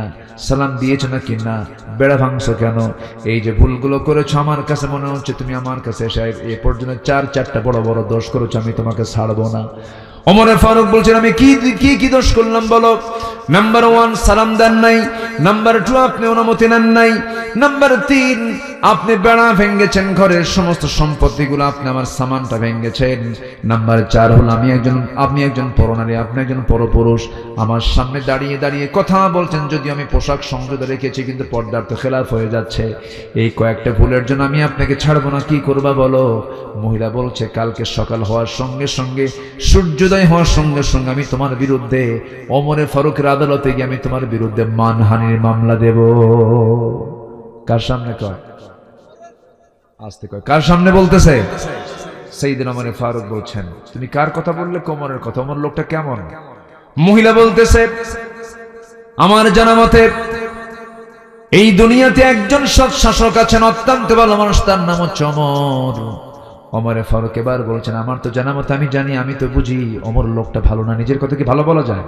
ওমর লোকটা ভালো না। এবার মহিলা খেপে গিয়ে বলছে কি বললা তুমি? ওমরের বিরুদ্ধে কথা বললা, আরেকটা দোষ যোগ হলো। আল্লাহু আকবার বলবেন না? তোমারে ছাড়া হবে না, তুমি কার বিরুদ্ধে তুমি কথা বললে? ওমর ফারুক মাথা নিচু করে চোখের পানি ফেলতে ফেলতে বলছে আল্লাহ, এই মহিলার দোয়া তুমি আল্লাহ কবুল করে না। জোরে বলেন সুবহানাল্লাহ, জোরে বলেন সুবহানাল্লাহ। আমরা মানুষের দোয়া পেতে চাই মুখ দিয়া না দিল দিয়া? বলেন বলেন, মানুষের দোয়া পেতে চাই আমরা মুখ দিয়া না দিল দিয়া? দিল দিয়া। দিল থেকে যে দোয়া, সেই দোয়াটাই কাজে আসে। বাপ মা যদি দিল থেকে কোনো সন্তানের জন্য দোয়া করে, পৃথিবী খুলতে তার কিচ্ছু লাগবে না, পৃথিবীও তার জন্য, আখিরাত জান্নাতও তার জন্য। আল্লাহু আকবার বলেন। দোয়া। ঘড়ি তো আজকে ব্যাপক ঘুরতেছে, বুঝলাম কি আলোচনা চালাবো? জোরে বলি ইনশাআল্লাহ। খুব সুন্দর মানুষ আপনারা। সাইয়েদনা ওমর ফারুক রাদিয়াল্লাহু তাআলা আনহু এবার মহিলাকে বলছেন তুমি কি সত্যি মামলা দিবা? অবশ্যই মামলা দেব না। মানে আপনি অনুমতি ছাড়া ঘরের মধ্যে ঢুকলেন কেন? আপনাকে ছাড়া হবে না। ওমর ফারুক বললেন ঠিক আছে, আমার দোষগুলো আমি মেনে নিচ্ছি, কিন্তু তুমি গান গাও কেন? তোমার বিরহের গান কেন? এই গভীর রাত্রে আল্লাহর জিকির না করে, কোরআন না পড়ে তুমি কেন গান গাচ্ছ? মহিলা বলতেছে আজ থেকে 4 মাস আগে আমার স্বামীর সঙ্গে আমার প্রথম বিয়ের পরে ঘর সংসার হয়। 4 থেকে 5 দিন আমার কাছে ছিলেন। এই জনপদের খলিফা ওমর ফারুকের লোকজন আমার স্বামীকে নিয়ে চলে গেল, সীমান্ত প্রহরায় নিয়োগ দিয়ে দিল। আজকে 4 মাস গত হতে চলে, আমার স্বামীর কোনো আনাগোনা নাই, কোনো সাক্ষাৎ নাই। রাতের বেলা নামাজ পড়ে ঘুমিয়ে পড়েছি, মধ্যরাত ঘুম ভেঙে গেছে, আমার স্বামীর প্রেম আমার ভিতরে জেগে উঠেছে। স্বামীকে ছাড়া আমি কিছুই কল্পনা করতে পারছি না, এই জন্য রাতের বেলা ঘুম ধরে না। আমার বৈধ স্বামীকে পাওয়ার জন্য আমি গুনগুন গুনগুন করে বিরহের গান গাচ্ছিলাম। ওমর ফারুক মনে মনে চিন্তা করছেন দোষ তো আরেকটা যোগ হলো, দোষ তো আরেকটা যোগ হলো। কি শাসক তারা ছিলেন! আল্লাহু আকবার বলবেন না? কি শাসক তারা ছিলেন! আর ক্ষমতায় থাকার জন্য কতগুলো যুবককে শেষে মেরেই ফেললেন। হ্যাঁ, হাজার হাজার যুবকের লাশ আমার নিজের 2 চোখ সাক্ষী। আমি ঢাকায় ছিলাম সে সময়, স্টিল নাও ঢাকা। কিভাবে পাখির বাচ্চার মতো গুলি করে হত্যা করা হলো! এটা মানবের কাজ না, দানবের কাজ। পাশবিক হৃদয় হতে হয় এগুলো। যা করেছে তারা, আল্লামা সাইদিকে পর্যন্ত তারা রেহাই দেয়নি। চিন্তা করা যায়? আল্লামা সাইদি দেশের একটা সম্পদ, একজন কিংবদন্তি, একটা ইতিহাস। ওরা চেয়েছিল মেরে ফেললেই মনে হয় ইনিংস শেষ হলো, না, আগুনে ফু দিলে নিভে যায়, আবার আগুনে ফু দিলে দ্বিগুণ দ্বিগুণ জ্বলে ওঠে। 2023 সালের 4 আগস্ট চিকিৎসার নাম করে তাকে জেলখানা থেকে হসপিটালে জোর করে নিল। বলা হলো হুজুর আপনি অসুস্থ। উনি বলেন আমি যে অসুস্থ আমি নিজেই তো জানি না। জোর করে নিয়ে চলে গেল হসপিটালে। চিকিৎসার নাম করে সুস্থ মানুষকে হসপিটালে ভর্তি করে পরিকল্পিতভাবে হিন্দুস্তানের প্রেসক্রিপশন নিয়ে একদম সাজানো নাটক তৈরি করে তাকে বিষ প্রয়োগ করে হত্যা করা হয়েছে। তাফসীর মাহফিলের এই প্ল্যাটফর্ম থেকে সুস্পষ্ট ভাষায় আমরা জানান দিতে চাই, অবিলম্বে আল্লামা সাইদির যারা খুনি ওদেরকে ফাঁসির মঞ্চে ঝুলিয়ে মারা হোক। এই মতের পক্ষে রাজি আছেন কারা কারা? হাত উঁচু করে দেখান মুসলমান।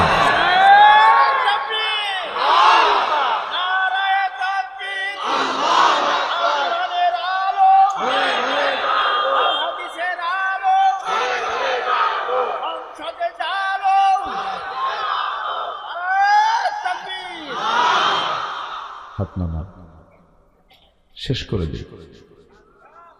হ্যাঁ, চালাবো। আরো 4 জন ভাই কিন্তু উঠছেন। আরো কয়জন? 4 জন। আমি এই 4 দিনে 7 জন আমি দেখলাম, আমার চোখে পড়েছে এরকম।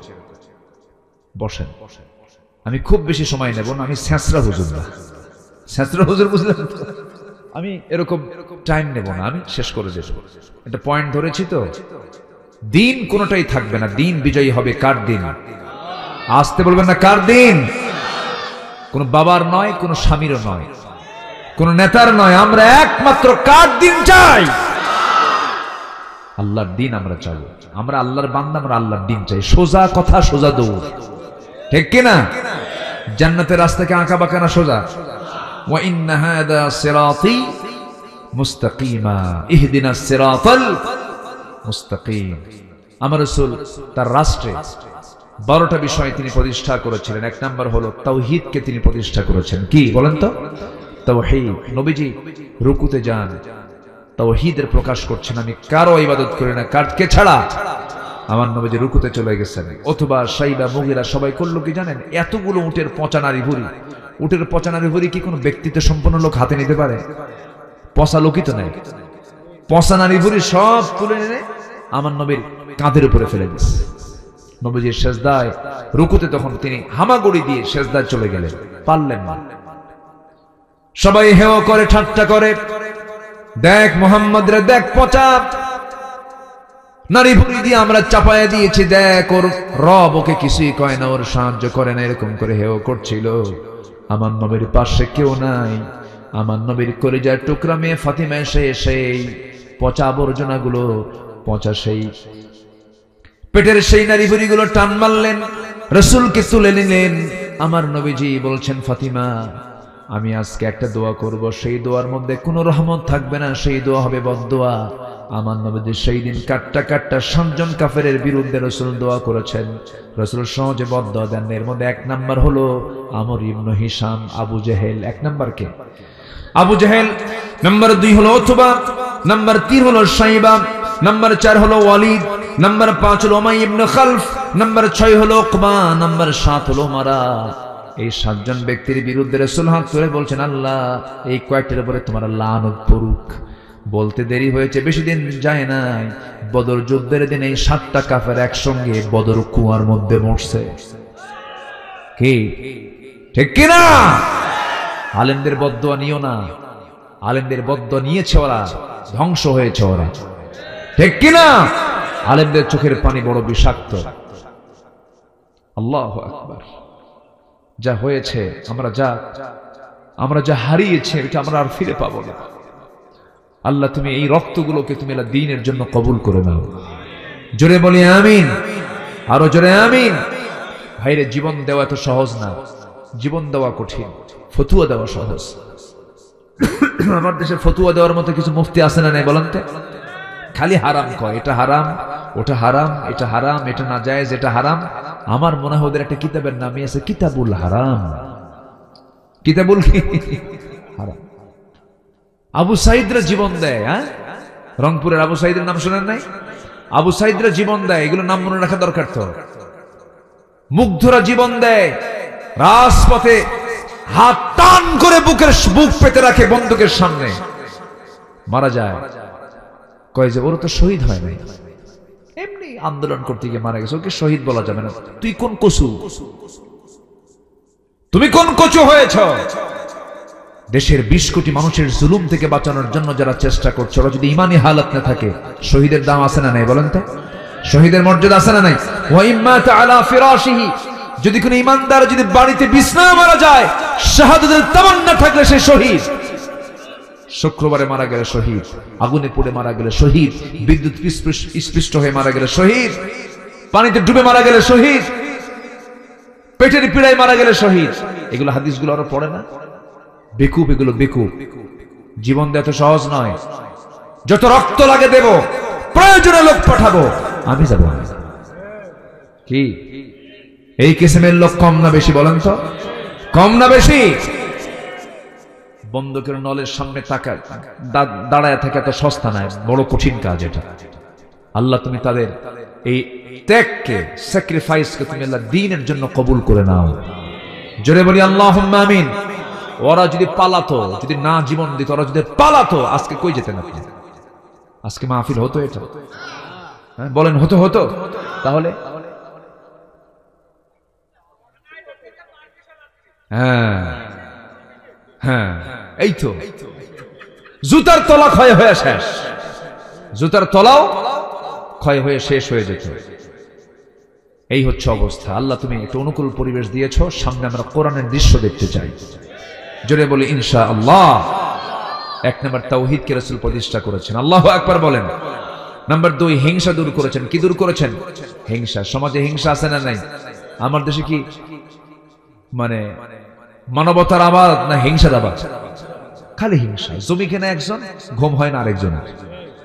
জমি কেনা আমাকে করলো কি হয়েছে কইছে একজন, কি ঠিক কিনা কোন?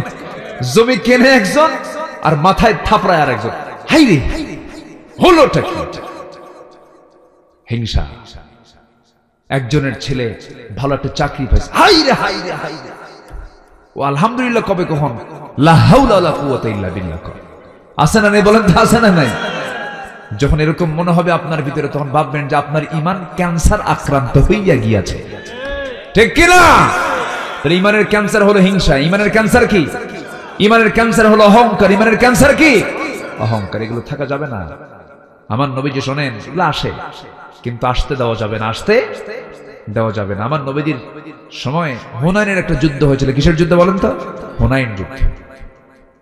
হুনাইন যুদ্ধের সময় আমার নবীজি যুদ্ধলব্ধ সম্পদগুলো, গনিমতের মালগুলো সবগুলো তিনি করলেন, আরবের মাঝে বন্টন করলেন, কুরাইশদের মাঝে বন্টন করলেন, কিন্তু আনসার সাহাবীরা পেল না।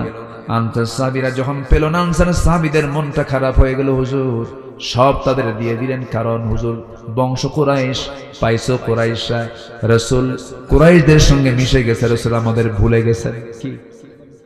কি কথা কি বুঝতেছেন আপনারা? তাহলে কি হয়? এরকম প্যাঁচ লাগে না? এগুলো প্রেক্ষাপটগুলো বুঝতে হবে তো। আনসার সাহাবীদের মধ্যে কিছু কিছু আনসার সাহাবী বলেন রাসূলই মিশে গেছেন তাদের মধ্যে, আমাদের দিল না কিছু, আমাদের দিল না কিছু। আমার নবীর কানে সংবাদটা গেল, রাসূল এটাকে মাথায় নিয়ে সংকট তৈরি করলেন, সমাধানের পথ খুঁজলেন। দেখেন রাসূলের কন্ট্রোলিং পাওয়ারটা দেখেন। আমার নবী কি করলেন দেখেন। এই সময় সাহাবীরা বলতেছে, রাসূল কি করছেন?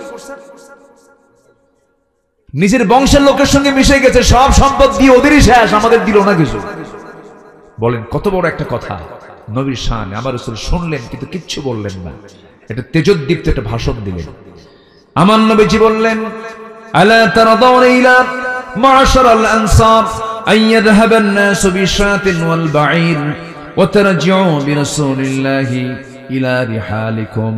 রাসূল বলছেন, তোমরা কি মনে করছো জানি না, আরবের সেই সংকটে থাকা অভাবী আরবের কুরাইশ আরবের লোকেরা অভাবী হবার কারণ আমি তাদের কাছে দিয়ে দিলাম হলো ছাগল ভেড়া। তারা ছাগল ভেড়া নিয়ে তাদের ঘরের মধ্যে চলে গেছে, আর তোমরা তোমাদের রাসূলকে নিয়ে তোমাদের ঘরের মধ্যে ঢুকেছো। তোমরা কি খুশি হও নাই? যেরকম সুবহানাল্লাহ। ছাগল ভেড়া বেশি দামি না তোমাদের রাসূল বেশি দামি? সাহাবীরা কান্দে আর কয়, হুজুর ভুল হয়ে গেছে। যেরকম সুবহানাল্লাহ। ওদেরকে দিলাম ছাগল ভেড়া, আর আমি তোমাদেরকে সাথে, আমি তোমাদের ঘরে আমি রাসূল ঢুকে গেলাম। যাও, তোমরা কি উত্তম মনে করো না? সাহাবীরা কেঁদে কেঁদে বলছে, হুজুর আমরা আপনাকে পাইছি, এটাই খুশি। জোরে বলি সুবহানাল্লাহ। আমার নবীজি এরকম করে কন্ট্রোল করেছেন। নবীজির 4 স্ত্রী, এক স্ত্রী তো পালা কঠিন, কি সহজ? মেয়েরাও চায় আমার স্বামীর কয় বউ থাকে। আস্তে আস্তে কয়, এখানে কি সবার 4 বউ নাকি? প্রত্যেক বউরা স্বামীর কয় বউ চায়? আমি একটাই, কোনো কাহিনী চলবে না। কি ঠিক কিনা কোন? আমি একটাই, কোনো কাহিনী বেশি কিছু করলে কিন্তু খাইয়া ফালানো। কি কথা বোঝেন? প্রত্যেক মেয়েদের এটাই চাওয়া। আল্লাহ পাক মেয়েদেরকে এরকম দিল দিয়ে বানায় দিয়েছেন, সব মহিলাই তাই, এটাই চায় তারা। উত্তমতাই উত্তম, এটাই একটাই যথেষ্ট। আল্লাহ উত্তমের পক্ষে। ফাওয়াহিদাতান, হ্যাঁ, বিধবার সংখ্যা বেড়ে গেছে, ডিভোর্সের সংখ্যা বেড়ে গেছে, অবহেলিতের নারীর সংখ্যা বেড়ে গেছে, এটা ভিন্ন কথা। রাসূল বিয়ে করেছেন কোন মানে অল্প বয়স্ক কোন মহিলাকে নয়, যৌন চরিতার্থ উদ্দেশ্য নয়, বিধবাকে, অসহায়কে, যুদ্ধে হেরে গেছে, যুদ্ধে নিখোঁজ হয়ে গেছে, এই সমস্ত মেয়েকে রাসূল স্ত্রীত্বের মর্যাদা দিয়ে তাদেরকে সম্মান দিয়ে উন্নত করে দিয়েছেন। বিয়ের ক্ষেত্র বুঝতে হবে, খালি বলা যাবে না যে বিয়ে করা সুন্নত, বিয়ে করো, তুমি যাকে তাকে বিয়ে করবে না। সারা দুনিয়া মহিলা না খুঁজে পায় আরেকজনের বউ নিয়ে এসে বিয়ে করে, এ আছে না নাই বলেন তো? এগুলো আকাম কোথায়?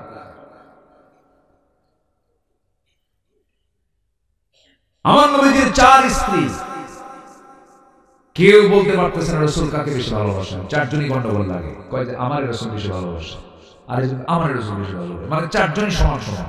রাসূল কি ভালোবাসা দিয়েছেন দেখেন। 4 জন একসঙ্গে এসে রাসূলের সামনে বলে, হুজুর আপনি সত্যি করে বলেন তো কাকে বেশি ভালোবাসেন? আমার নবী যখন কার নাম বলবেন বলেন তো? নাম বললে কি নিরাপদ না বিপদ? বললেন তোরা যা, কালকে তোমরা যাও, কালকে বলবো আমি। পাঠায় দিছে। সন্ধ্যা হতে না হতেই অন্ধকার ঘনিয়ে এসেছে, রাসূল 8টা খেজুর হাতের মধ্যে নিয়ে 2টা করে প্যাকেট করলেন। আম্মা জান আয়েশার ঘরে গিয়ে দরজায় নক করে বলছেন, আয়েশা আই লাভ ইউ। কি কথা বোঝা গেল? কি বউকে বলা যায় আছে না নাই? অন্যের বউ না নিজের বউ? হ্যাঁ, এটা যেন মনে থাকে আমার। এখন তো পরকের পরিমাণ বাড়ছে, এই জন্য সতর্ক করে দিলাম। মোবাইল তো আছেই, এটা হলো সবচেয়ে বড় পোস্টম্যান। ওই যে আগে কি ছিল, পিয়ন ছিল না? পিয়ন ছিল না, এখন আর পিয়ন লাগে, মোবাইল হয়ে গেছে বড় পিয়ন। মারাত্মক সিরিয়াস জিনিস এটা। মুহূর্তের মধ্যে আপনার ঈমান শেষ হয়ে যাবে, নিঃশেষ হয়ে যাবে। এটাকে খুব সাবধানে ব্যবহার করতে হবে। যার ঈমান দুর্বল তার মোবাইল ব্যবহার করাই জায়েজ নাই। কি কথা বোঝা গেল? কি যে মোবাইল চালাতে পারবে সে ব্যবহার করতে পারবে, কিন্তু উল্টা মোবাইল যদি ওরে চালায় ওর ব্যবহার করা জায়েজ নাই। যুবকরা নোংরামি করা যাবে না।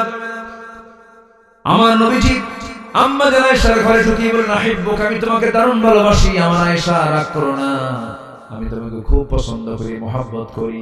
এই যে 2টা খেজুর দিয়ে গেলাম, এই 2টা খেজুর যে আমি তোমাকে দিয়ে গেলাম, তোমাকে ভালোবাসি। এই 2টা খেজুরের কথা যেন কেউ না জানে, আমি তোমাকে বেশি ভালোবাসি। কিন্তু ঠিক একই সেম কথা 4 স্ত্রী ঘরে গিয়ে সব এক কথাই বলে দিলেন। পরের দিন সকালবেলা সব স্ত্রীগুলো বুক ভরা আশা নিয়ে এসে বলতেছে, হুজুর আজকে আপনাদের আমাদেরকে জানাতে চেয়েছেন কাকে বেশি ভালোবাসেন। রাসূল মুস্কি হাসি মেরে বললেন, গত রাত্রিতে আমি যাকে এই 2টা খেজুর দিয়ে আসছি আমি তাকে সবচেয়ে বেশি ভালোবাসি। যা সুবহানাল্লাহ, কি কন্ট্রোলিং পাওয়ার তার ছিল, ম্যানেজমেন্ট কি ছিল। যখন তিনি বাচ্চাদের কাছে যেতেন, বাচ্চারা খেলাধুলা বাদ দিয়ে রাসূলের কাছে এসে বসতো, ঘাড়ে বসতো, বুকে বসতো, পিঠে দাঁড়াতো। আল্লাহু আকবার। শিশুদের প্রেমিক মানুষ ছিলেন মুহাম্মদ সাল্লাল্লাহু, শিশু প্রেমী মানুষ ছিলেন।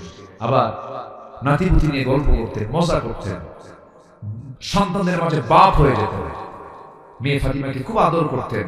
বিয়ে দিয়ে 3 দিনও পার হয় নাই, বিয়ে দেওয়ার পর 3 দিন পার হতে দিতেন না, মেয়ের বাড়িতে গিয়ে বসে থাকতেন। সুবহানাল্লাহ। বিয়ে দেওয়ার পরেও তিনি চলে যেতেন জামাই বাড়িতে, ঘন ঘন যেতেন। আমার মেয়ে ফাতিমাকে না দেখলে ভালো লাগে না, যেতেন চলে। বিয়ে যেদিন দিলেন, আমার রাসূলের জামাই তো একটা ধনী ছিল আর একটা গরিব ছিল। একটা ধনী কে বলেন তো? বলেন কে? বিশাল ধনী, সম্পদ কমই না। একদিন এসে বলতেছে, হুজুর আমার ভালো লাগে না তো সম্পদ, দোয়া করেন আমি যেন গরিব হয়ে যাই। আচ্ছা, এরকম ধনী কি দুনিয়াতে খুঁজে পাওয়া যাবে? কোন ধনী কি এসে দোয়া চায় এরকম, হুজুর একটু দোয়া করেন আমি যেন ফকির হই, এরকম দোয়া খাওয়া চায়?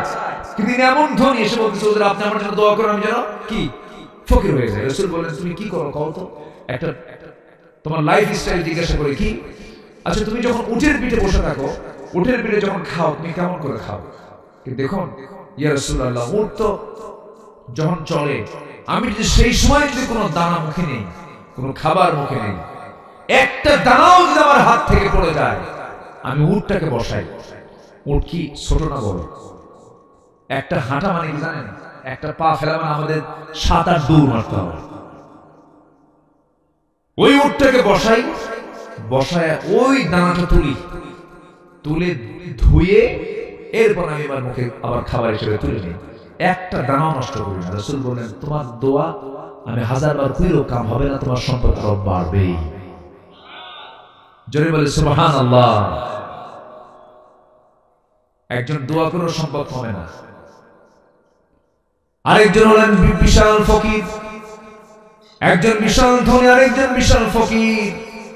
মেয়ে ফাতিমাকে বিয়ে দিয়েছেন বড় ফকিরের সাথে, ঘর নাই বাড়ি নাই।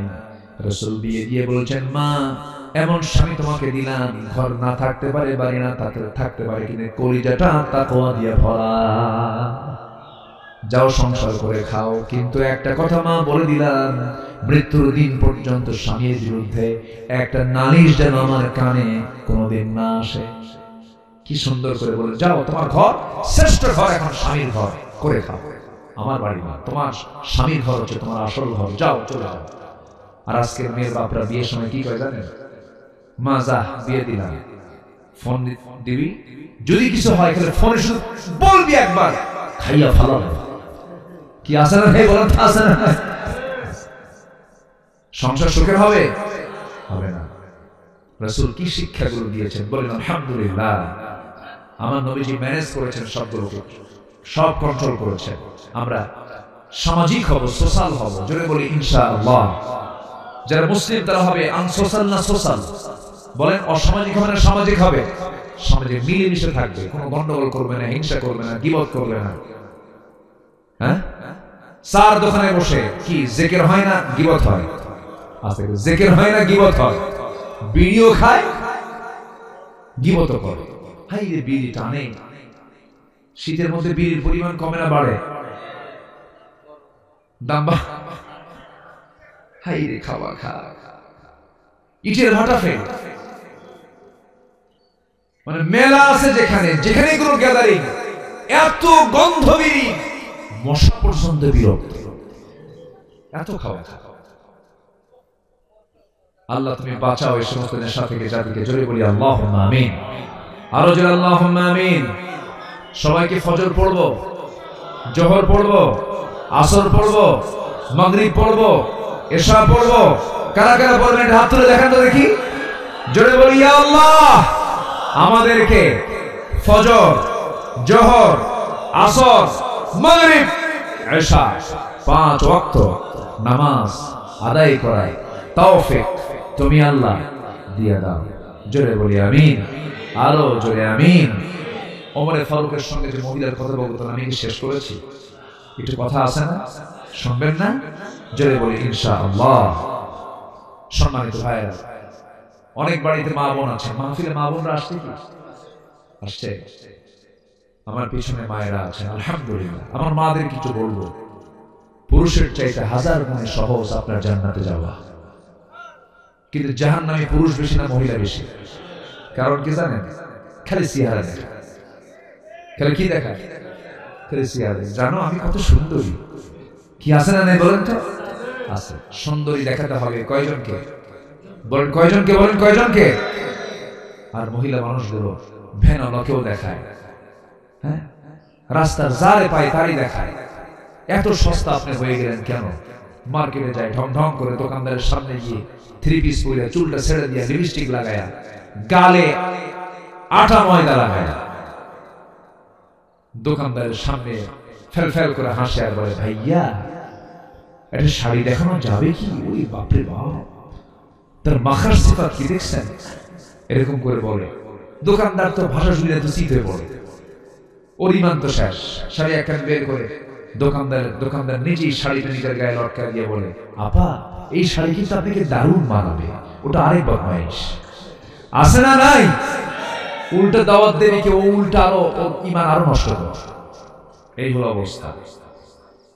এগুলো করা যাবে না, এগুলো নোংরামি করা যাবে না। আমার মা, আপনাকে চাদর দিয়ে ঢাকতে হবে, আপনার সৌন্দর্যের সকল কিছু উৎসর্গ করতে হবে আপনার স্বামীর জন্য। আর আপনি যদি চামড়াটা ঢাকতে পারেন, পর পুরুষ থেকে আল্লাহ পাক 7টা জাহান্নাম আল্লাহ পাক আপনার জন্য ঢেকে দিয়ে জান্নাতের দরজা ওপেন করে দেবে। আল্লাহ তুমি মা বোনদেরকে বোরকা পরে সঠিক পর্দা পালন করার তৌফিক তুমি আল্লাহ দিয়ে দাও। এক কলেজের প্রফেসর বলেছে কয়েকদিন আগে, সে বলেছে কলেজে একটা মেয়ে নেকাব পরে মুখ ঢেকে এসেছে। প্রফেসর বলতেছে, তুমি নেকাব পরে আসতে পারো? মেয়েরা নেকাব পরলে ডাকাত ডাকাত মনে হয়। দেখছেন কত বড় ডাকাত ওটা। নেকাব পরলে নাকি ডাকাত ডাকাত মনে হয়। তুমি যদি নেকাবই পড়ো, মাদ্রাসায় যাও, কলেজে আসছো কেন? ওই সমস্ত শিক্ষকদের হাত পা বাইন্ধা পেটা দরকার, ঠিক না? ও মহিলার চেহারা দেখতে চায়, বুঝলেন না? বদমাইশ শিক্ষক আছে না? বদমাইশ শিক্ষক কিছু আছে না? নাই। ওদের শিক্ষকদের কোনো যোগ্যতা আছে? আল্লাহ তুমি মা বোনদেরকে দিন মেনে শরিয়ত মেনে চলার তৌফিক দিয়ে দাও। এই আশাবাদ কামনা করছি। আমি আমার কথা আর বাড়াবো না, 12টা পার হয়ে গেছে। যা হয়েছে আমরা বলি আলহামদুলিল্লাহ, জোরে বলি আলহামদুলিল্লাহ। নামাজের মতো করে বসে আমরা একটু নামাজের মতো করে বসে আমরা চাইবো কার কাছে? একটু জিকির করি লা ইলাহা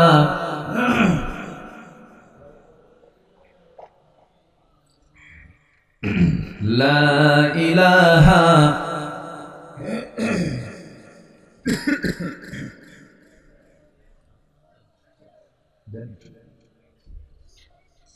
আর জোরে লা ইলাহা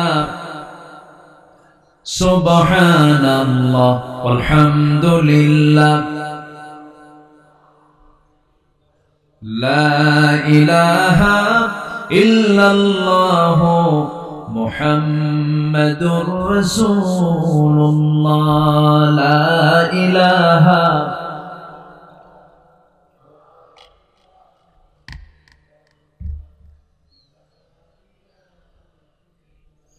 লা ইলাহা ইল্লাল্লাহ মুহাম্মাদুর রাসূলুল্লাহ সাল্লাল্লাহু। যে মাইকগুলো খুব ভালো, মাশাআল্লাহ, মাইকের সাউন্ড ভালো। নামাজ কালাম পড়েন তো? ওয়াজ বেশি শুনে কে বলেন তো? নামাজ পড়েন নাই?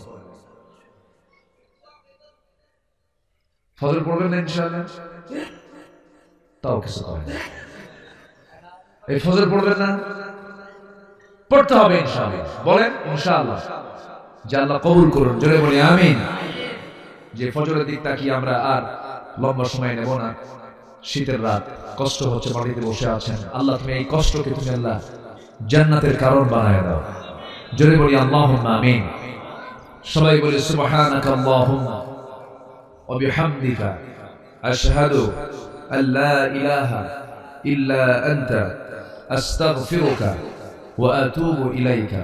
চিৎকার মেরে বলি ইয়া আল্লাহ, আমার জীবনে সাগীরা কবিরা ছোট বড় সব গুনাহ তুমি আল্লাহ মাফ করে দাও। জোরে বলুন ইয়া রাব্বাল আলামিন। আমার নামাজের মতো করে একটু বসে, একটু বিনয়ী হয়ে বসে আমরা আল্লাহ, একটু ঠান্ডা লাগবে না? আমি থাক না হয় যদি কষ্ট হয়, যে আমরা একটু বিনয়ী হয়ে আমরা আল্লাহর কাছে চাবো আল্লাহ যেন আমাদের গুনাহগুলোকে মাফ করে দেন। সবার কাছে দোয়া চাই। সবাইকে দোয়া করবেন। আমি আপনার জন্য দোয়া করি আল্লাহ যেন আমাদের এই সম্পর্ক হাসর পর্যন্ত গড়ায় দেয়।